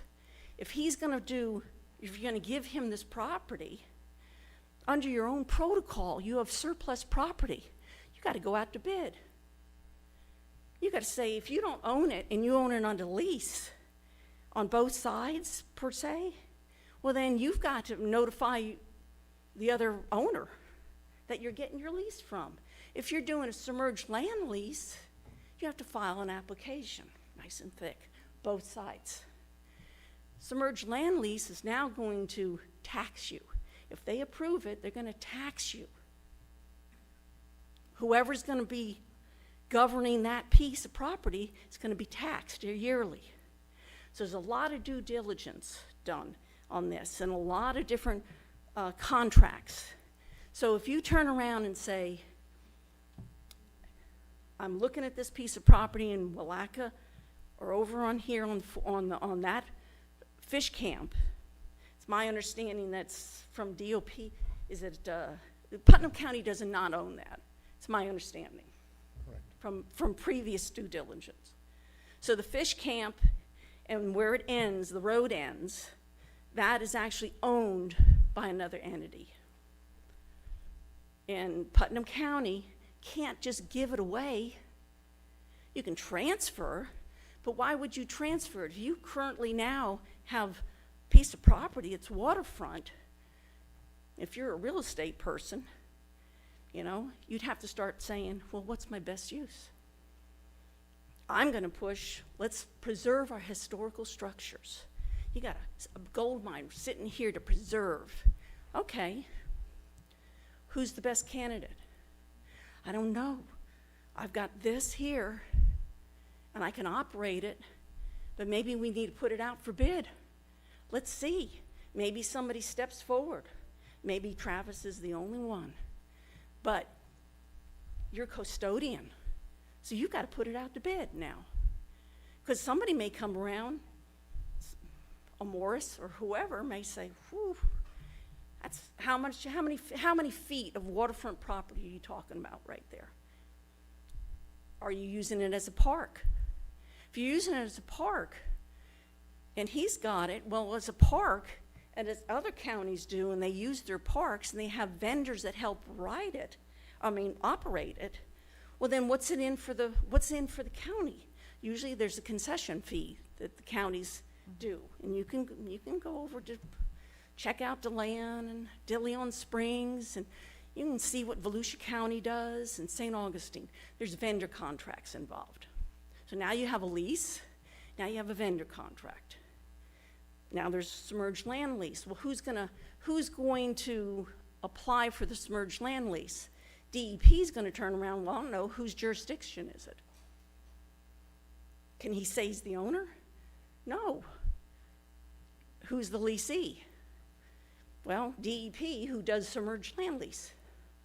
Okay, but he subleased it now to Putnam County. Okay, Putnam County wants to do a dock, submerged land lease. Well, then Putnam County has to do an application for it. Because from there, then Putnam County can turn around and sublease it now to the next entity. But again, DEP is going to want their yearly tax. Who's going to pay for it? So this gets all into these due diligence things.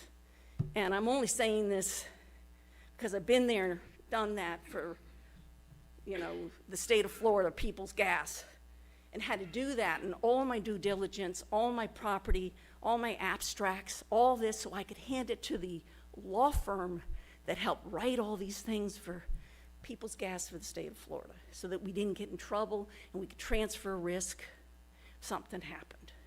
So you're a small entity, you're putting a lot on this attorney who doesn't have a big team behind him, and it's not just as easy as saying, here's a quick claim, and here's this. It's a great resolution, but my thing is right now is go back to basis. Here it is for you. Here's your land. Who's the identity? Under what contract do you have? And then what are your parameters that you can extend it and use? So what's your best use? If your best use is to keep it going and you get something in return, whether recognition or whatever, that's great. But you have to figure your dollar value, and it's not as easy is saying, well, let me write this over and it's gonna be somebody else's problem. Because down the road, he's gonna be paying $2,000, $3,000, maybe more a year for submerged land tax. Then there's gonna be a liability issue. Then all of a sudden, you're gonna have hurricanes. What's gonna happen when it tears down? You know, here's the mess. And bottom line, you've now entered into a secured lease with somebody and didn't put it out to bid. Can you do that? I don't know. We've been through an awful lot of transparency and a lot of audit over those past years. We've had, you know, a lot of employees that stepped aside because of those quick claims and easy business deals.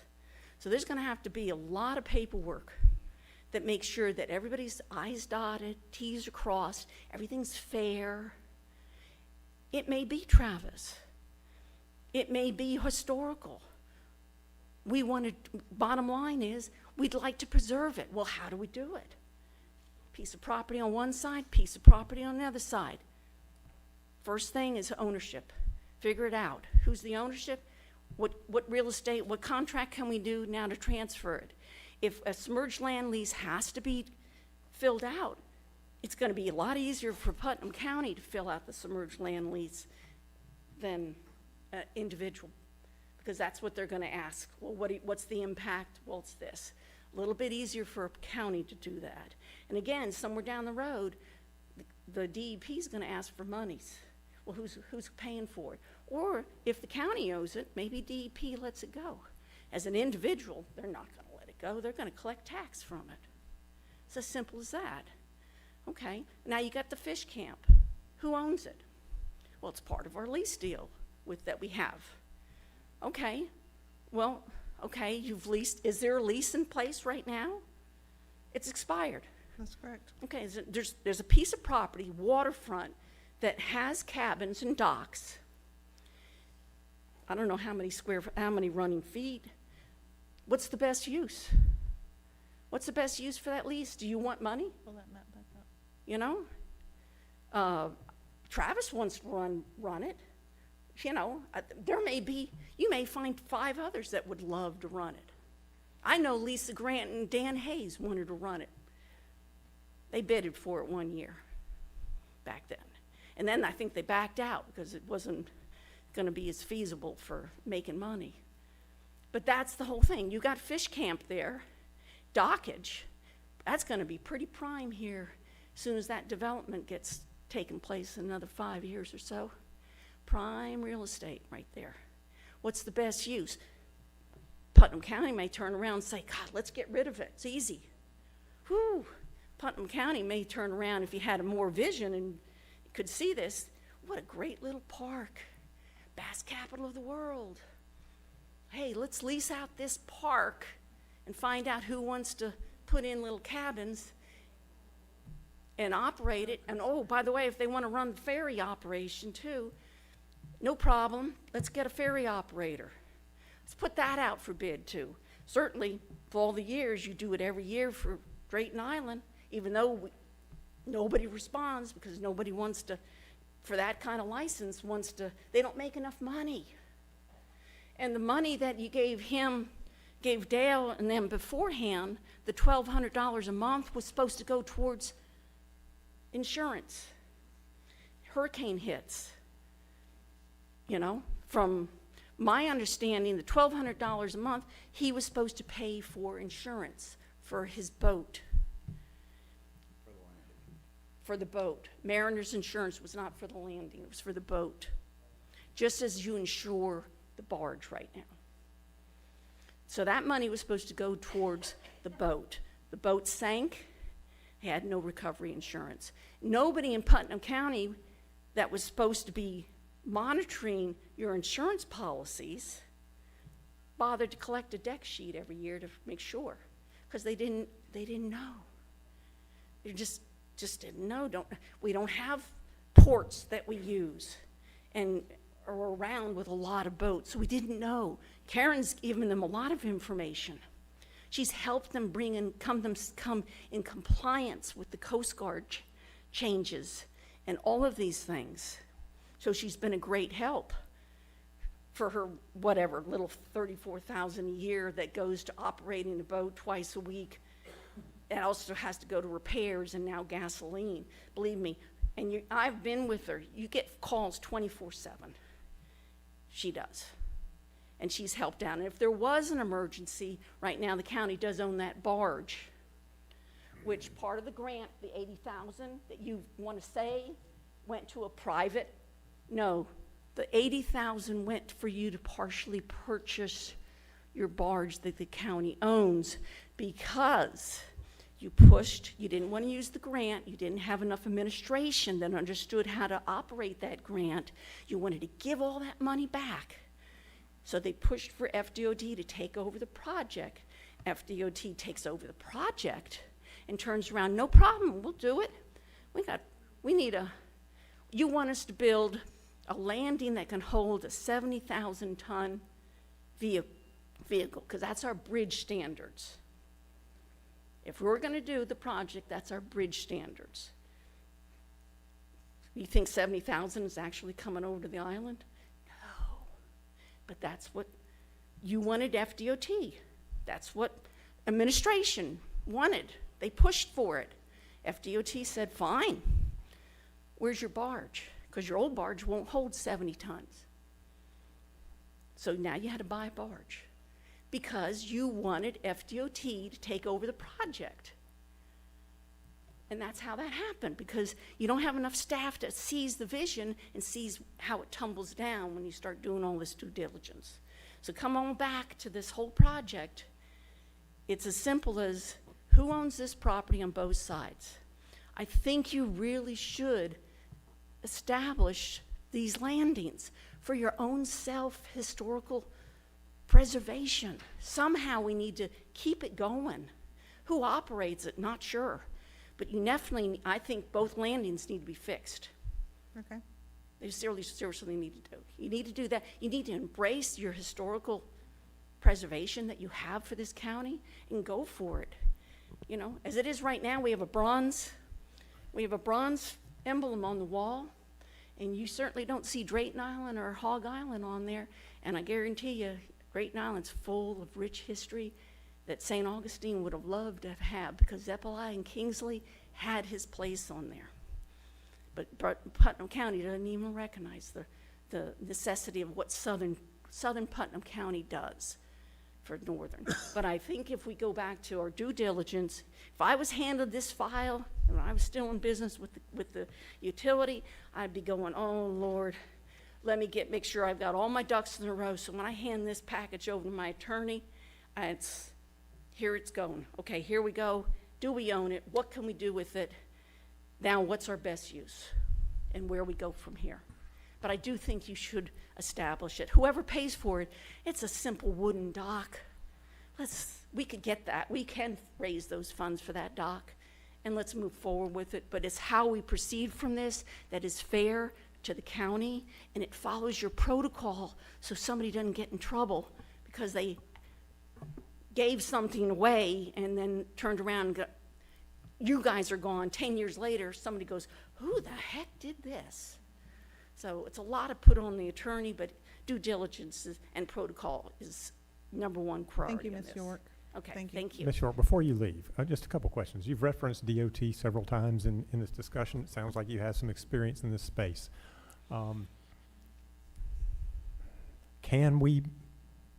Do you feel it's possible for us to return these structures in a historic space and DOT still sign off on those? No. Okay, and so where does that leave us? You can't ask for DOT funding for them to fund a bridge because they have their own standards. I understand that. So is it necessary if we build it to a historic state and intend to operate that, do we have to get DOT inspections and do we have to get their blessing in order to make that happen? You will probably, because you're carrying vehicles and you're carrying it from one road connection to the other, I wouldn't say that I know that you have to do that. I think on a liability side, If you're doing due diligence, you would want to know, you would want your stress test on your landings to make sure what was my maximum tonnage, just like you would do if you were building your own private dock.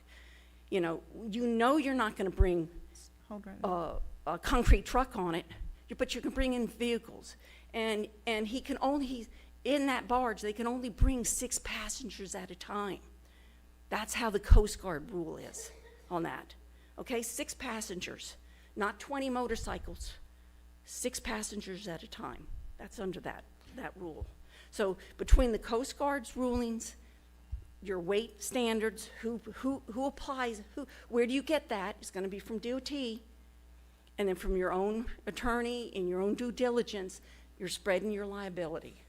And if somebody's operating and licensing themselves and they're saying Putnam County and they're using all that, well, now you have to make sure whoever is operating your waters in that sense, are they licensed? Right. And are they properly insured? And also another thing here too, you have to remember under your own ordinance, which you don't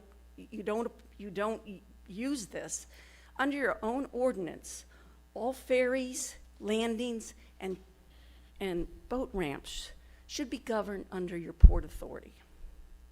That's another aspect. Yep. Questions? Just one other question. Mr. Roberts, if you ended up being the vendor here, are you comfortable navigating that DOT inspection space and Well, it wouldn't be under DOT inspection, because just like with this side, it would be under county inspection, because by cutting the landing back by one board, the east side is no longer considered a bridge.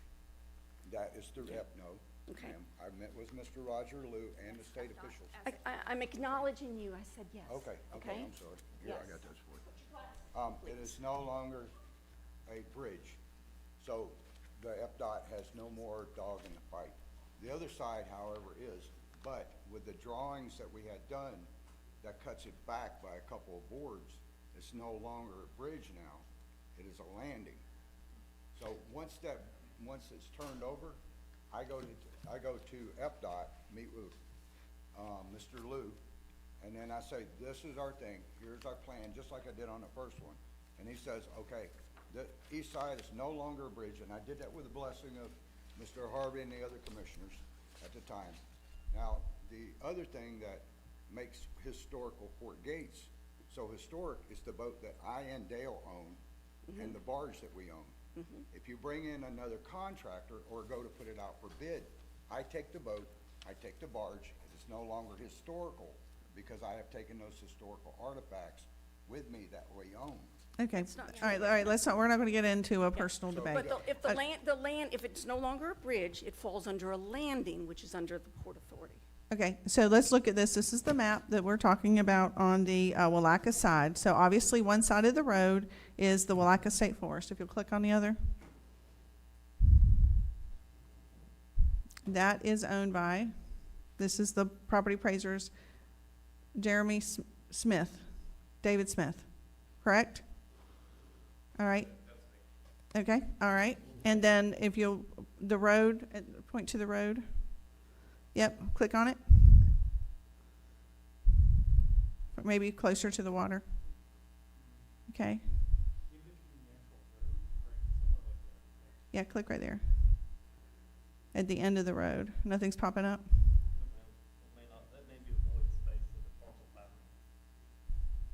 Okay. So you're right. I mean, we do have to determine ownership, but just doing a quick glance at it, it doesn't. In a good year, in a good year, if we have drought like we have now, we have property. If it's a wetland year, which is every year that I've been there, the 0.6 acres is not even, it's not even a half acre.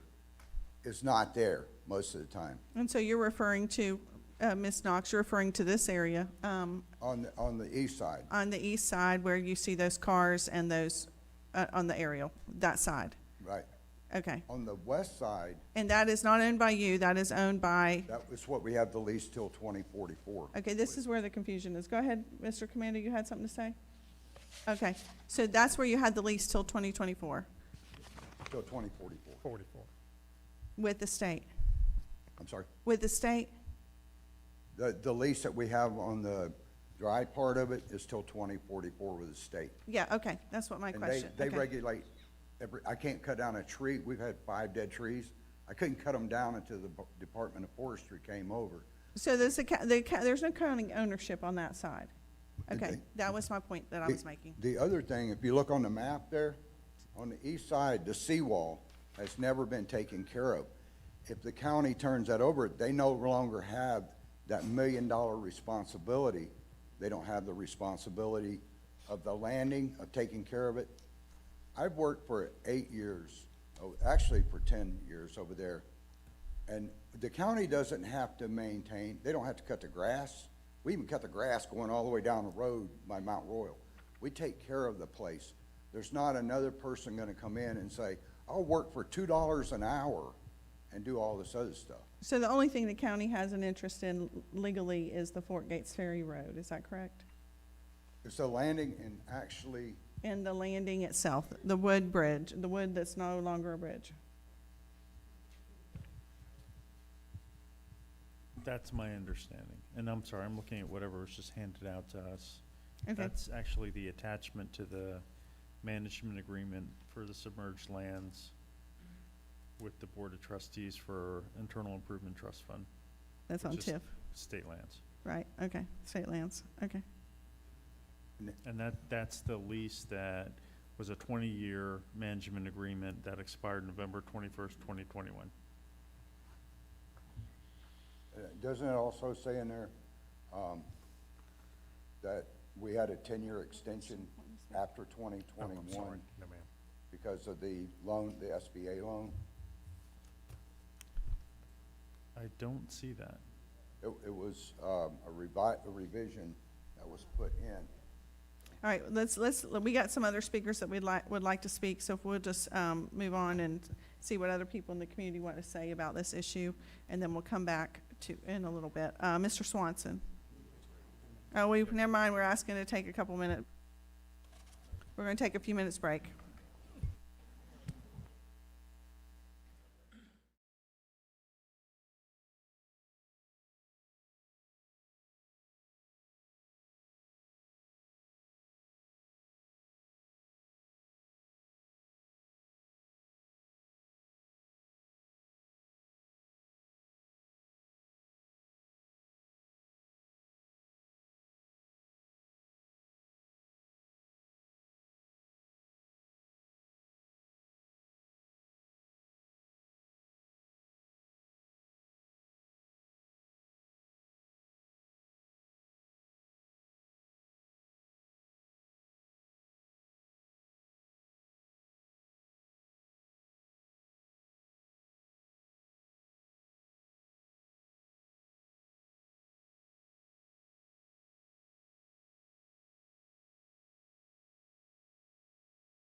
words. Trying to limit this to 3 minutes, and then we're going to go into commissioner comments. So real quick, Mark Swanson, you got 3 minutes. Watch in hand.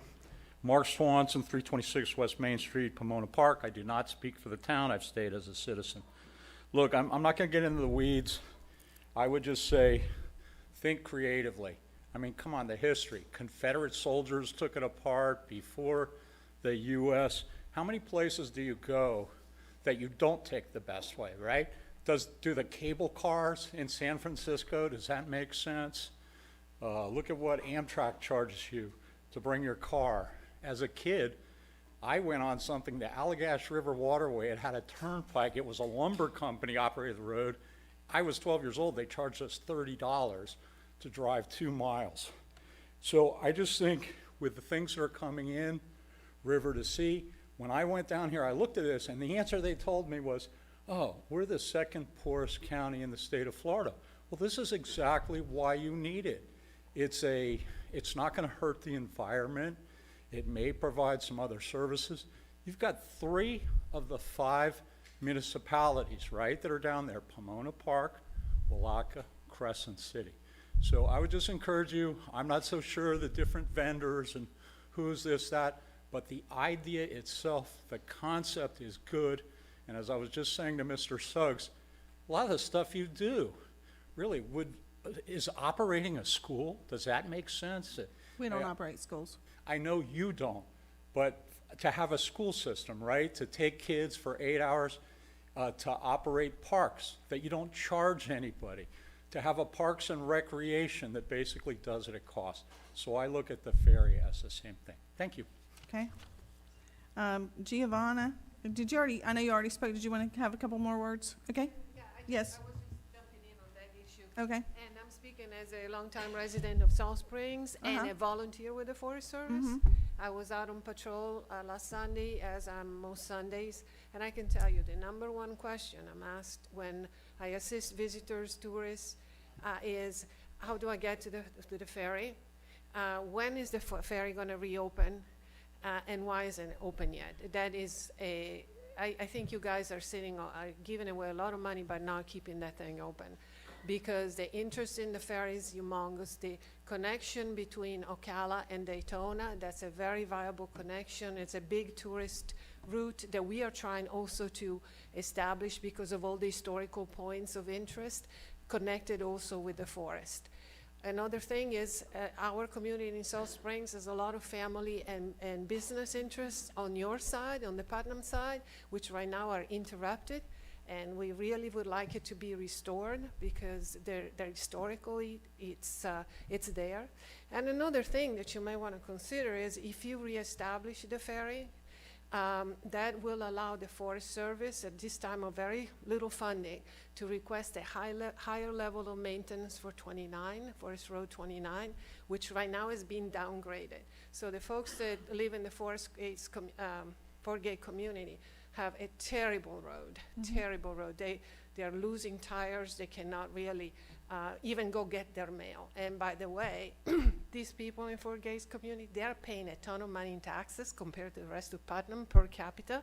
Some of these folks are paying $14,000 a year in property taxes, and they get no mail service because of the roads, very little or non-existent 911 service, really no fire service except from the Forest Service. So please take care of them, because otherwise they may ask to join Marion. After all, they're not getting a heck of a lot. So I think there is a lot of public interest in this route for historical reasons and very good business and economic reasons. And I hope you will do whatever you need. All the other considerations are above my head, and I'm sure that you have good counsel to address those, but please do take it seriously. We cannot go another year without a ferry. Are you a resident of Putnam County? No, ma'am. I'm a resident of Marion in Salt Springs. Okay, thank you. Thank you. All right, Ms. Copley?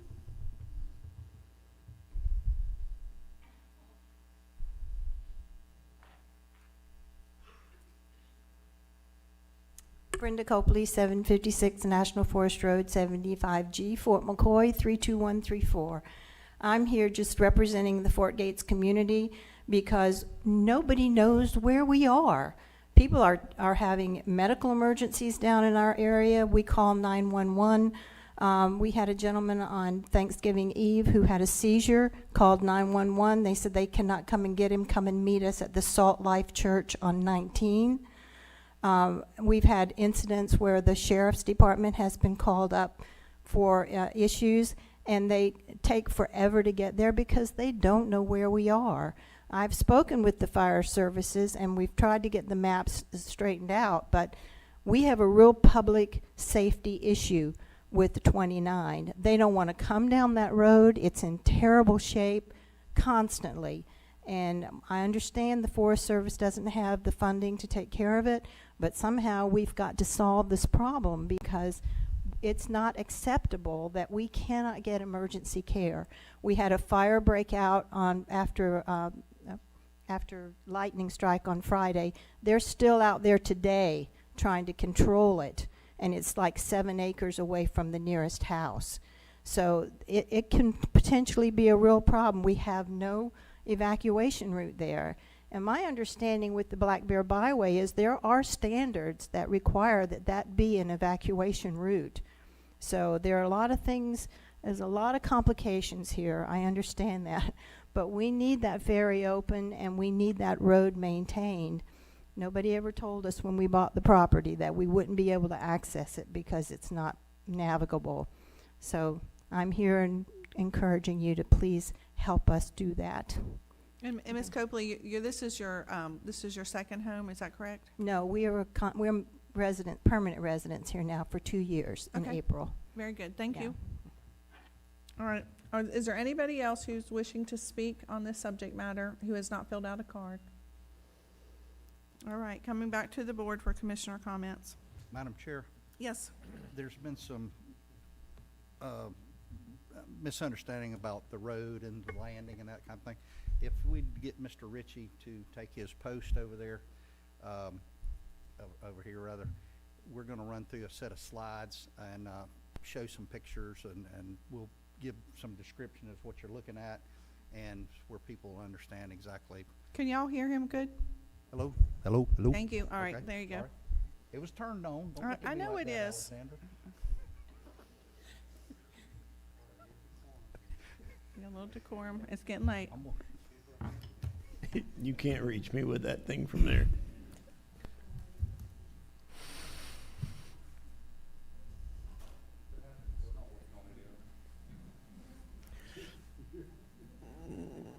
One over there. Okay, back over here.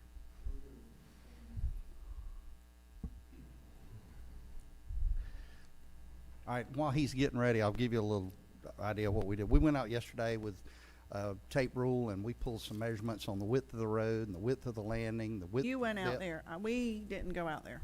We, me and Mr. Ritchie. Okay, just No. clarity. Yeah. That's who I'm talking about. Okay.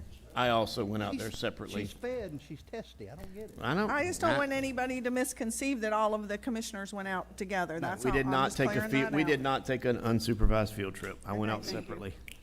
Me and Mr. Ritchie. Ritchie and Mr. I and whoever.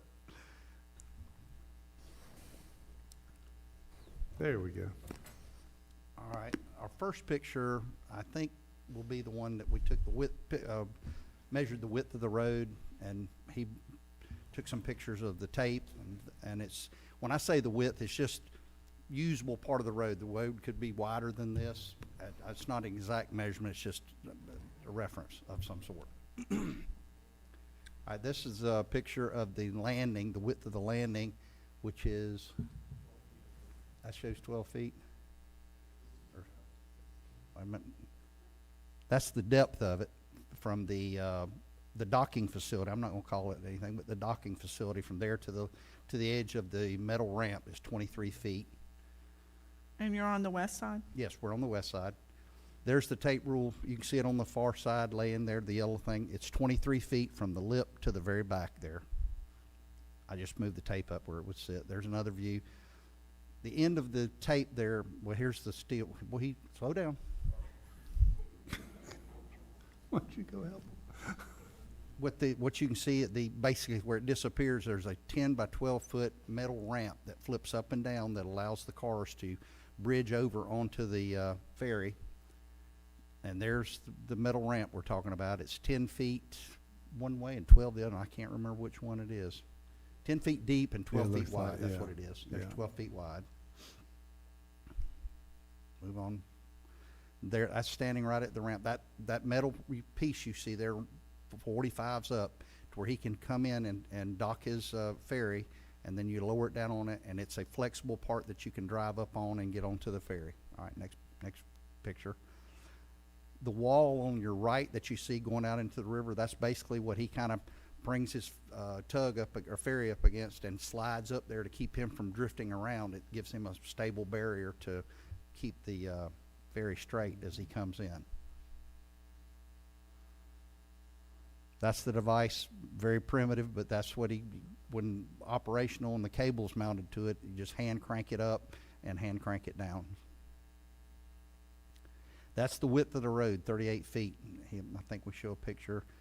That's me standing there, and it's just a basic distance from there to the other side. There's the pole to the other side. Handsome guide there. That's not what I was looking at. All right, Yeah. he's standing out on the end of the ferry there, just taking a shot of the river. All right, this is, we heard him talking about the pumping water for putting out the fire there around 75G. This is what we watched. That's where people can launch their boats to the right and then move their boat and trailer, truck and trailer out of the way, and to the left is the ferry. So here's where here's where the discrepancy was, is about the width of the whole road and whether it's infringes on Miss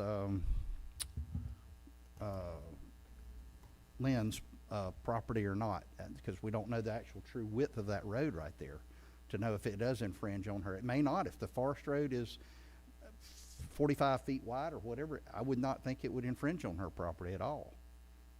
But we wanted to give you a picture, an idea of what you're looking at there. All right, next. I'm just showing some pictures of the timbers that it's currently there. These timbers are pressure treated. This thing's been repaired in the last 25 or 30 years, or it wouldn't have this pressure treated timber on it. That's wood. You can see it doesn't show up really well in the picture, but it's green. You can tell it is pressure treated. They're just 4-inch thick timbers. There's a beam underneath that's 8 inches thick. That's what's supporting those 4-inch timbers. That was a hole in it there. There's a side view from the boat launch side. All right, I'm down underneath by the edge of the water, and I'm shooting at what supports all this. Granted, that beam in front of you there is bad. All right, that's the pilings that go into the to the water. Mr. Minor, I'm sure, is looking at that and taking that all in to see exactly what's there.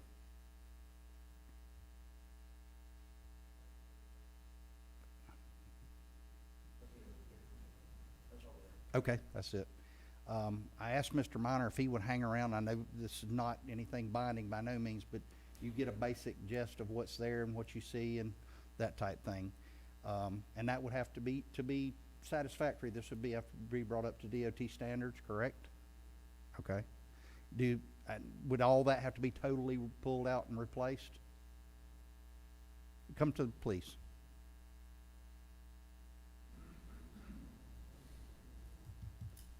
First of all, I understand that y'all don't want to be the one responsible for building it, but in order to do that, you do have to take and have engineering, and you have to have a contractor do it. You can't not just anybody can go out there and just start working on it. I understand. Okay. Most likely, all those pieces do need to be taken out and replaced, because the fact is, even if you only have one or two are good, you still got to take the whole top part off. I understand. Okay. Okay. Just out of thin air, could you give us a number of, because it's 16 by 23, what's there? And I think there's 4 rows of 5 pilings each. If it were put back and Well, you're not going to do it for 50,000. no. Yeah. I mean, I heard that number earlier and I was just shocked. Probably about 120,000. And I absolutely do not hold you to any I understand. About concrete number. $120,000. Just something to put in our mind. That's all. Yep. Thank you.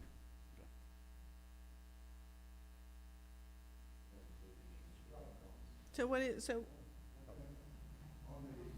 Come forward Don't talk from out there.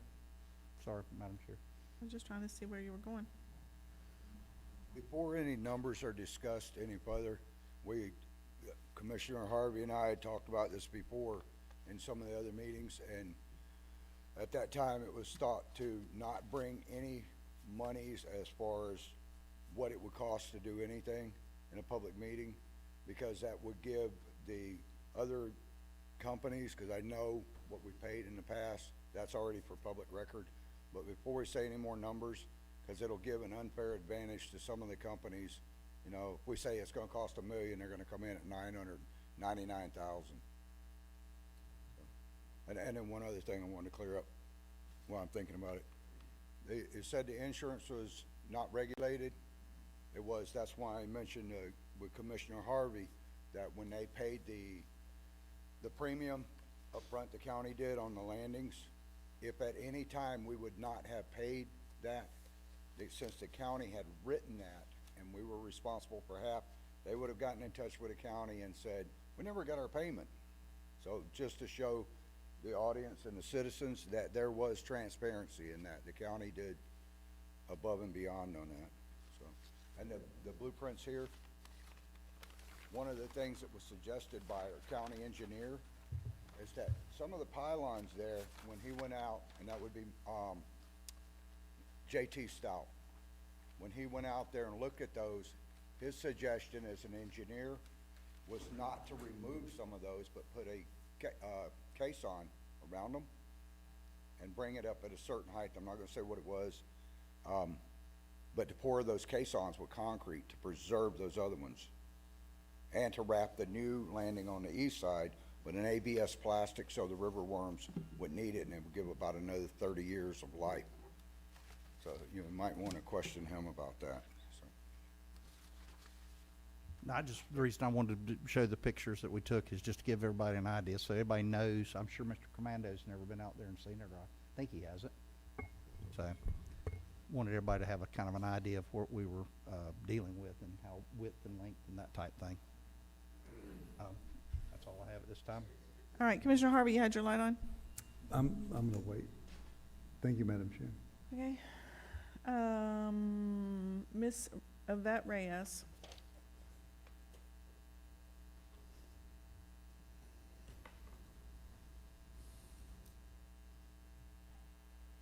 Thank you. Sorry, I know I missed my spot, but I just want to let you guys know that I understand their passion because they live on that side of town. I don't want my tax dollars to go to Fort Gates Ferry. Me personally, I would like other things to be addressed first before this ferry that will benefit only a few people within the county, if we're going to be honest. It's not gonna. Y'all don't, please don't comment. Okay. I didn't comment when y'all were commenting. Please respect me. Ms. Reyes? Ms. Reyes, go ahead. Anyway, so I understand where you're coming from, and I know that it's on your side of town, it's on my side of town as well. But I don't want my tax money to go to it because we have bigger issues within our county that will benefit everyone, not just the chosen few. Okay. Thank you. Thank you for your comments. All right, back to the board for commissioner comments. We need some direction. I know we mentioned earlier about speaking with the county attorney. Are there any comments from the board? Madam Chair. Yes, sir. I'd like to go back to my original comments that I made before. I'm all about the ferry. I think it's kind of nostalgic. But at the same time, we have to be mindful. People in West Putnam pay a fee to maintain their own roads. So if a private company is wanting to do this, I'm going to clap and wave and do all I can to support that. So I would like for us, and Ms. York brought up some good points, there's no doubt, but I would like for us to, it's going to take a little while. We're going to take a few bites of this apple, in my opinion. But I think it's time that we direct staff to look at coming up with some type of guidelines of what we can do, what we can lease out, what our MOU, what our requirements are, what's the insurance requirement, all that good stuff. and then put it out there. And also the submerged land leases, who's going to get that? There's a lot more here to do than just us talking today. But I think this is a great talk. I will say that. I think it's a great start from where we were at. I'm going to offend most of y'all for just a second, and I apologize. I've had one call in my career, other than a few of y'all that come to the county commission meeting. One person called me and wants that ferry back open, but I represent the west end of the county. So it's a little different society, right? And I don't mean to offend anybody, but when you think that, okay, there's 40 people in the room or 50 people, and everybody feels that way in the county, not everybody feels that way. So this commissioner is all about private. If the private industry wants to do it privately, I'm all for that, and I will do anything I can to help. I'm like Commissioner Wilkes, I'll write the letter tomorrow. It doesn't bother me. But I would like to see us direct staff to continue working on what we can do, what the parameters are, and if there's anybody out there that's willing to go that distance. And if it's Mr. Roberts, fine. If it's somebody else, fine. But it's gonna have to be a bunch of steps, a lot more steps. And I heard the Black Bear Highway.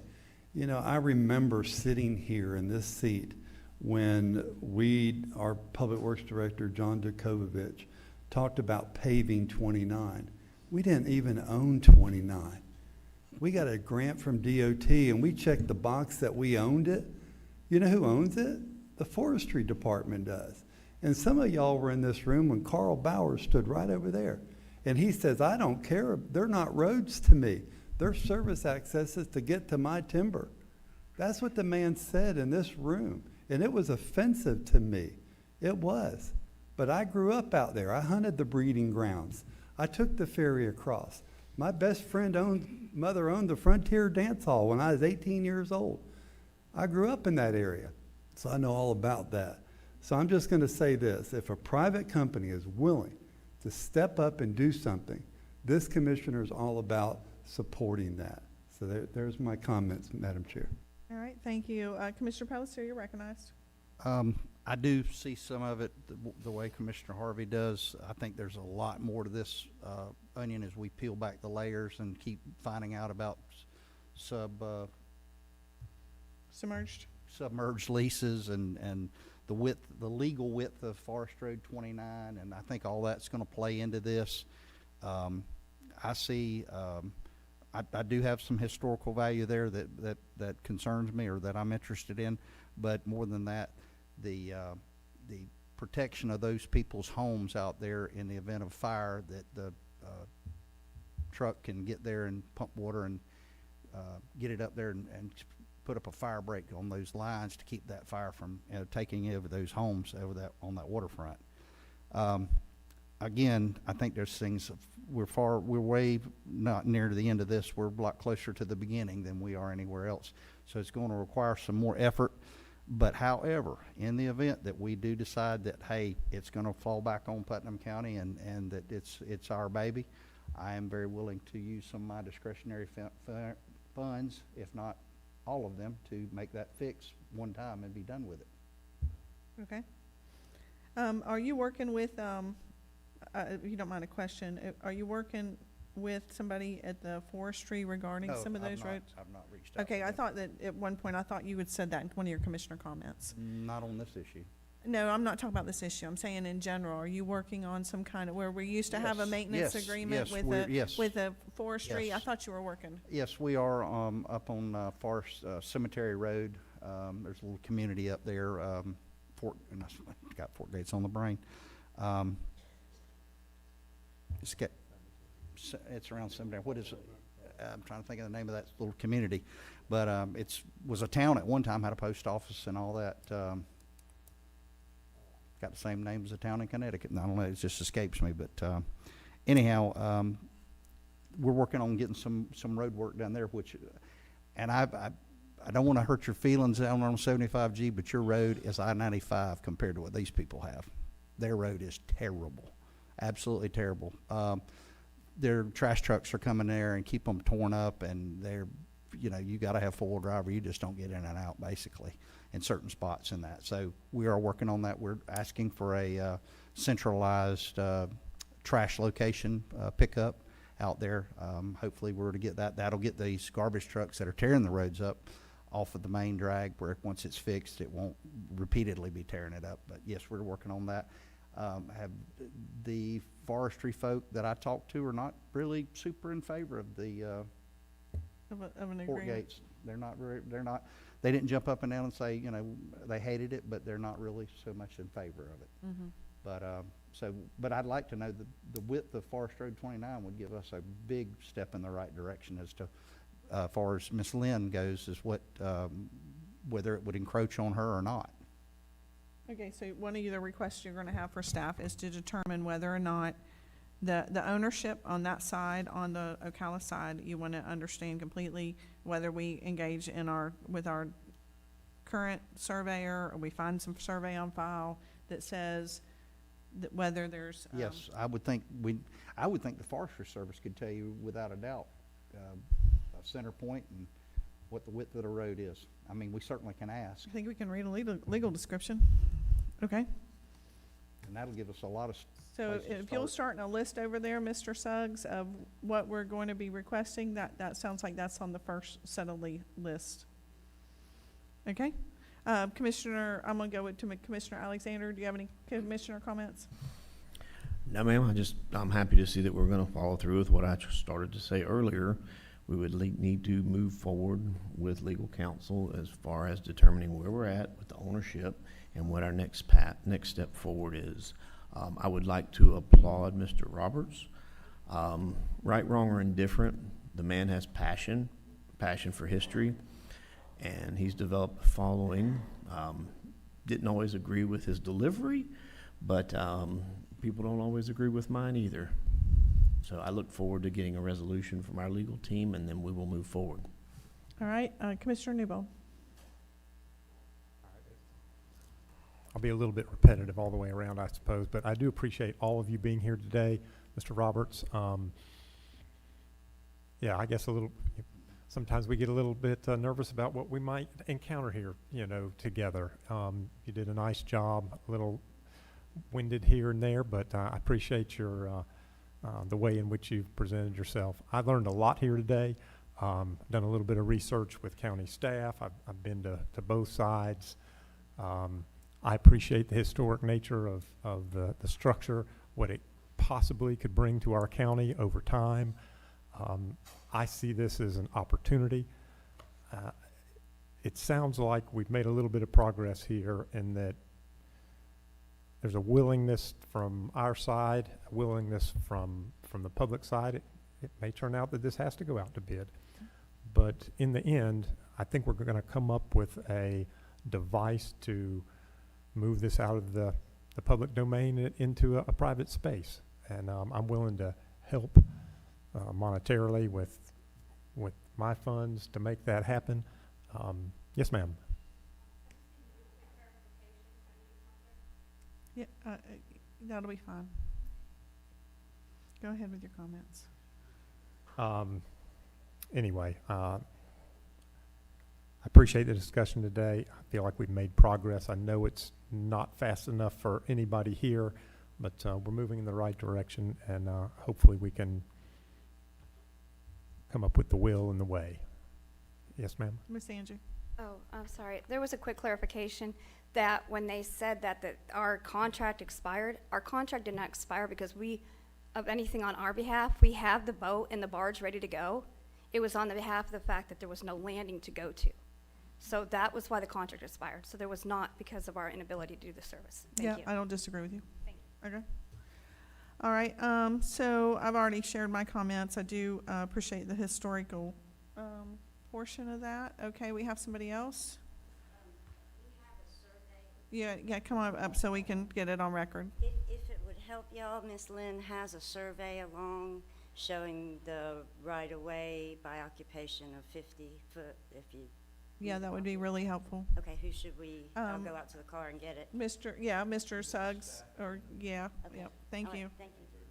So that would be very helpful. I think that, it's easy for us to sit up here and say, as commissioners, we want, but I think if we're asking, not that I think, I know, we're gonna be asking staff to do something. So I want this board to come up with clear direction for our staff, because it's unfair to just say, here it is, come back with this resolution. That's not what, so you have several things that can happen with this landing.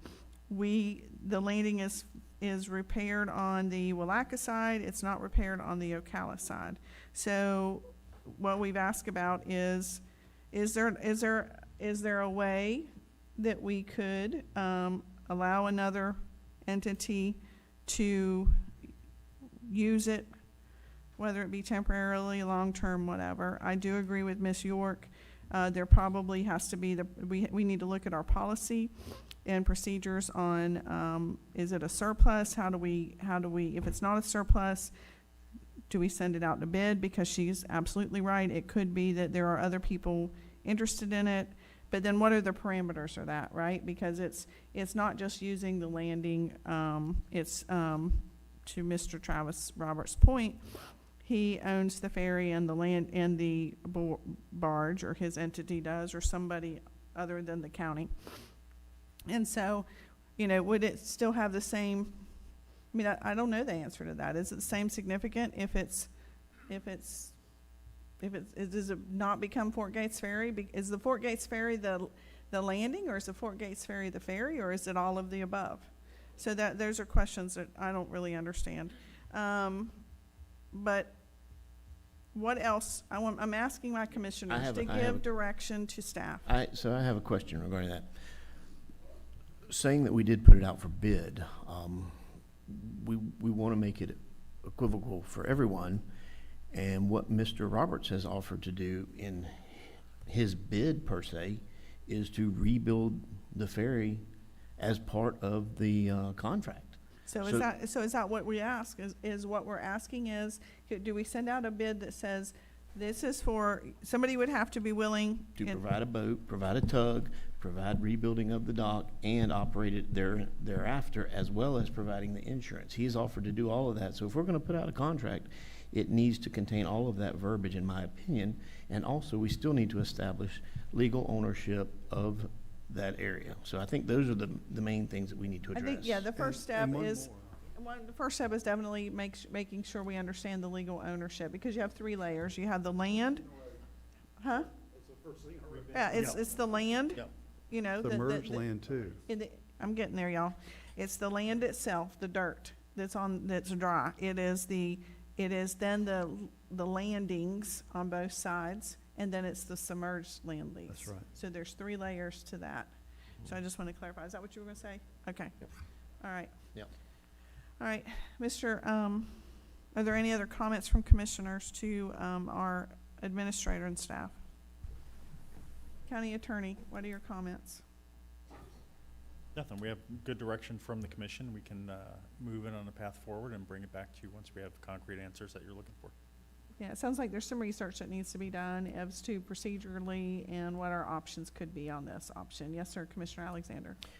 So now, me still being a new politician, you guys are great at this, and that's why I lean on you guys. So the next step, do we hold another workshop on this to discuss this, or do we bring them up before the board, or where do we go from here, I Madam think Chair? it would come back in front of the board for comments, and if it did, it would be publicly noticed. Okay, so it'll be during a regularly scheduled meeting, not another workshop? Right. Okay, all right, Yep. And thank you. then at some point in the future, we have to make a decision, Yes, ma'am. one way or the other. Understood. County Administrator, do you have any comments? No, ma'am, I'm good. Thank you.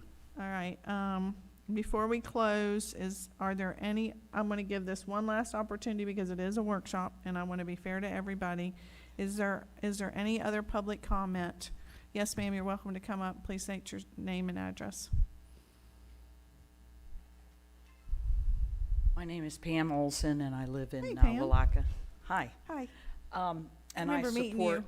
I support the ferry. A lot of people in Palatka, I've been a big advocate of the ferry. We need to preserve this history. I think it's super important. It'll bring tourism. People love history. It's great for our community. there's a lot of benefits to doing this. And I know you're working, I'm glad to see that you're working toward trying to do this. My one question is, you have that forestry road, that's Road 29. Is there an interlocal agreement with the state or the forestry to, who's maintaining that road for the people that live there, because you're collecting some tax dollars? Is it self-maintained, or? No, so that is a forest road, which means it's owned by the forestry, which is the federal government. And we do not have an agreement with them in place. As a matter of fact, they got mad several years ago, 10 years ago or so, when there was an agreement, and that's what Commissioner Harvey was referring to, because the forestry will tell you today, and they will tell you yesterday and tomorrow and all the days going forward, they don't care about the people. They didn't build a forest service for the people. They built a forest service for the trees and the animals. And if people choose to live in there, then that's the choice they make. We, as the county, have sat down and tried to negotiate with them over the years, and there's no interest at all from the federal government. Well, maybe someone needs to step up and change their mind, because, you know, that's what happens. I mean, we are can trying, change, and we yeah. continue to have, every time there's a new legislature, we sit down and try to have the conversation. But the people who manage it, they're doing what they're told. That is their mindset. And they have limited funds that they operate on, and so they are fully responsible. It is their road. We have no say-so in their roads. Well, if there's some way to contact whoever is in charge of that decision-making, I think it's time for the people to maybe have a conversation with them and change their way of Everybody's thinking. welcome to do that. Yes, ma'am. Thank you. Madam Chair. Yes. I'll say this, since I've been in and out of office, back to and fro, this is about the third group of management at the forestry level, and this is by far the best group that we've had so far. They're more receptive to talk to you. They seem to care. They seem to have an interest. I know before I felt like I was just ramming my head against the wall, but Mr. Suggs and I have met with Ms. Sariak? Sakaric? Close enough. Anyhow, she's a very nice lady, and she seems very concerned and more eager to help than anyone I've ever had from down there. So I'm excited about what we may have from her. And Pam, I wasn't trying to be pointed. I was just being, that's the way it is over the years. They've been very direct with us about that particular issue. I used to work for, the reason I know it is because I used to work for Representative Payne. And when I worked for Representative Payne before becoming a county commissioner, I was in the meeting when Kat Kamek was there. And Kat Kamek was not, we're in Congress then. She worked for Ted Yoho's office. And that was the conversation that was had, and it's continued to be had. I'm glad to hear that Commissioner Pellicier's trying to tackle that as a newer commissioner. So yeah, but please don't think I was being pointed. It's just something that's just like, I'm a very direct person, so I apologize if I come off strong. Mr. Roberts, you have one more thing before we close? I might set the timer on you. Last time, go ahead. I just wanted to thank you guys for allowing us the opportunity to come here and petition our government. That's the one thing that's in our Constitution, very First Amendment. So I know I'm hard on you guys on radio shows. You guys are hard on me. It works out. That's true. But thank you guys. I think it's been a very productive meeting, and I look forward to it, working with you guys. And just so anybody knows that's listening, the boat is not for sale. If it ever gets shut down, it's getting donated to the other boat in the Smithsonian. Okay. Two of them in the world. Okay. And no, there's a barge for sale. Okay. Thank you, ladies and gentlemen. Thank you. This meeting is adjourned. Thank you for coming.